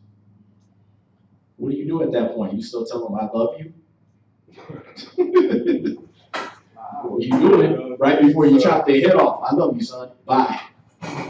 You understand? But if y'all got any more questions, write them down for the next class, man, for Monday, all right? We're going to conclude class so these brothers can get out and do the pass out some flyers and stuff like that, all right? But yeah, next week we try to get this back rolling where we do the reading and the Hebrew, and then we'll save the questions for Monday, Wednesday, Friday, all right? I would like to be coming on Saturdays so I could make a few changes. Okay. Well, then just bring, you can still bring your questions in, man. You know what I mean? If you need a brother's phone number, whatever, you can text, call, whatever, get your questions answered that way too. But yeah, until you make the changes, man, just bring your questions to class on Saturday. I got a million questions. I believe it. I see it. A million questions. Yeah, and I mean, that's the thing. I'm gonna dismiss these brothers, you know what I mean? But whoever wants to stay for questions, you're welcome to do that too. You know what I mean? And we'll do that. We can go through that all the time. You know what I mean? But actually, I gotta get into the business. But bring them Saturday. Write your questions down. I gotta I'll write them down. Some I have at home because it's like some scriptures in Deuteronomy. I'm kind of like stuff on. I had spoke with you about so you had helped me with something. Yeah, we spoke. Same time we spoke. Like, before we went to San Antonio. Yeah, we spoke until. Because there's just a lot of stuff that I don't really understand. Right. That I want to know about. Yeah, keep coming with the questions. You know what I mean? Like I said, if you got his number, hit him up. If he ain't answering your questions, hit me up. You know what I mean? But yeah, we do this. Oh, okay. But but to get your questions answered, you gotta try to make it a point to consistently come. You know what I mean? Right. Because through like precepts, you get understanding. You know what I mean? And you get shown the method of how to go from precept to precept. You get shown the method of study. You see what I'm saying? So when you're at home, you're doing that, you're studying, but then at the same time, you're coming to class getting those questions answered. Instead of stockpiling more questions and more questions. Okay, gotcha. Because then it's gonna say, because when you're studying precept upon precept, line upon line, here a little and there a little, right? You're getting the answers. So you have one answer given to you, which you might have been studying from last night, right? But you got like 50 other questions, but you barely understood the first answer of the first question you just asked. So it's going, essentially, it's going in one ear and out the other, because it's like you got the information of it, but you don't understand the in-depthness of it. Because the scriptures are, it's a double-edged sword. So you understand about a man sleeping with a woman and that becomes his wife, right? But then you got another question in Deuteronomy about something else. But do you understand the in-depthness of a man and a woman coming together? You see what I'm saying? Because each question that you might have, we have literal classes on it. They go into like 20 to 30, maybe 50 different scriptures just on that. When a man, a husband and wife, we have a whole breakdown of it. You see what I'm saying? Yeah.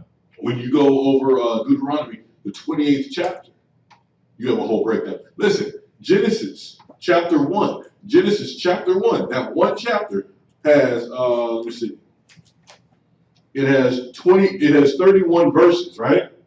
That took 2.5 classes just to go over that one chapter.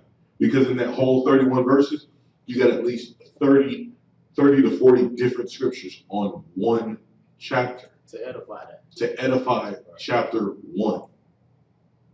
You see that? So it takes consistently coming.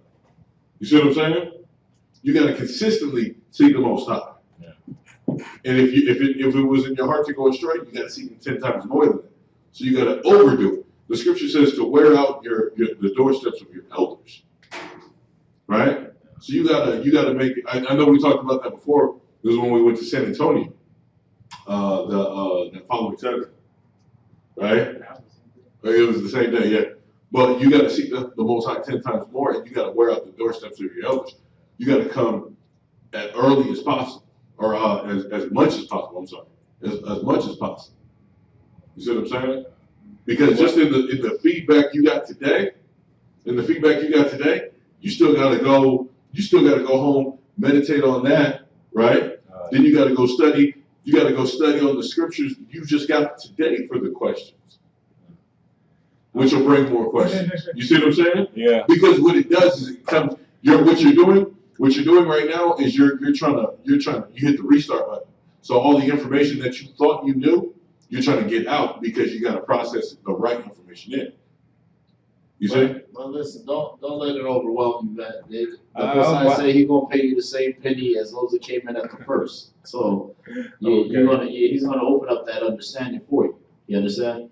But you gotta show your diligence. You keep coming through, and you get a little bit here, and then that adds to what you got last time. And then, you know what I mean? So like you heard the brother earlier say, yeah, I was gonna ask it, but you already answered it, right? There's going to be a lot of questions where just answering one of your questions, answer 10 of your other ones. See that? So you'd be like, oh, okay, I ain't got to answer all those, you know, or ask all those. It like I said, it'll come, but you got to keep coming. You know what I mean? But, all y'all faces glow, man. I see something in all y'all. You're zipper. You know? It's amazing. Thanks, man.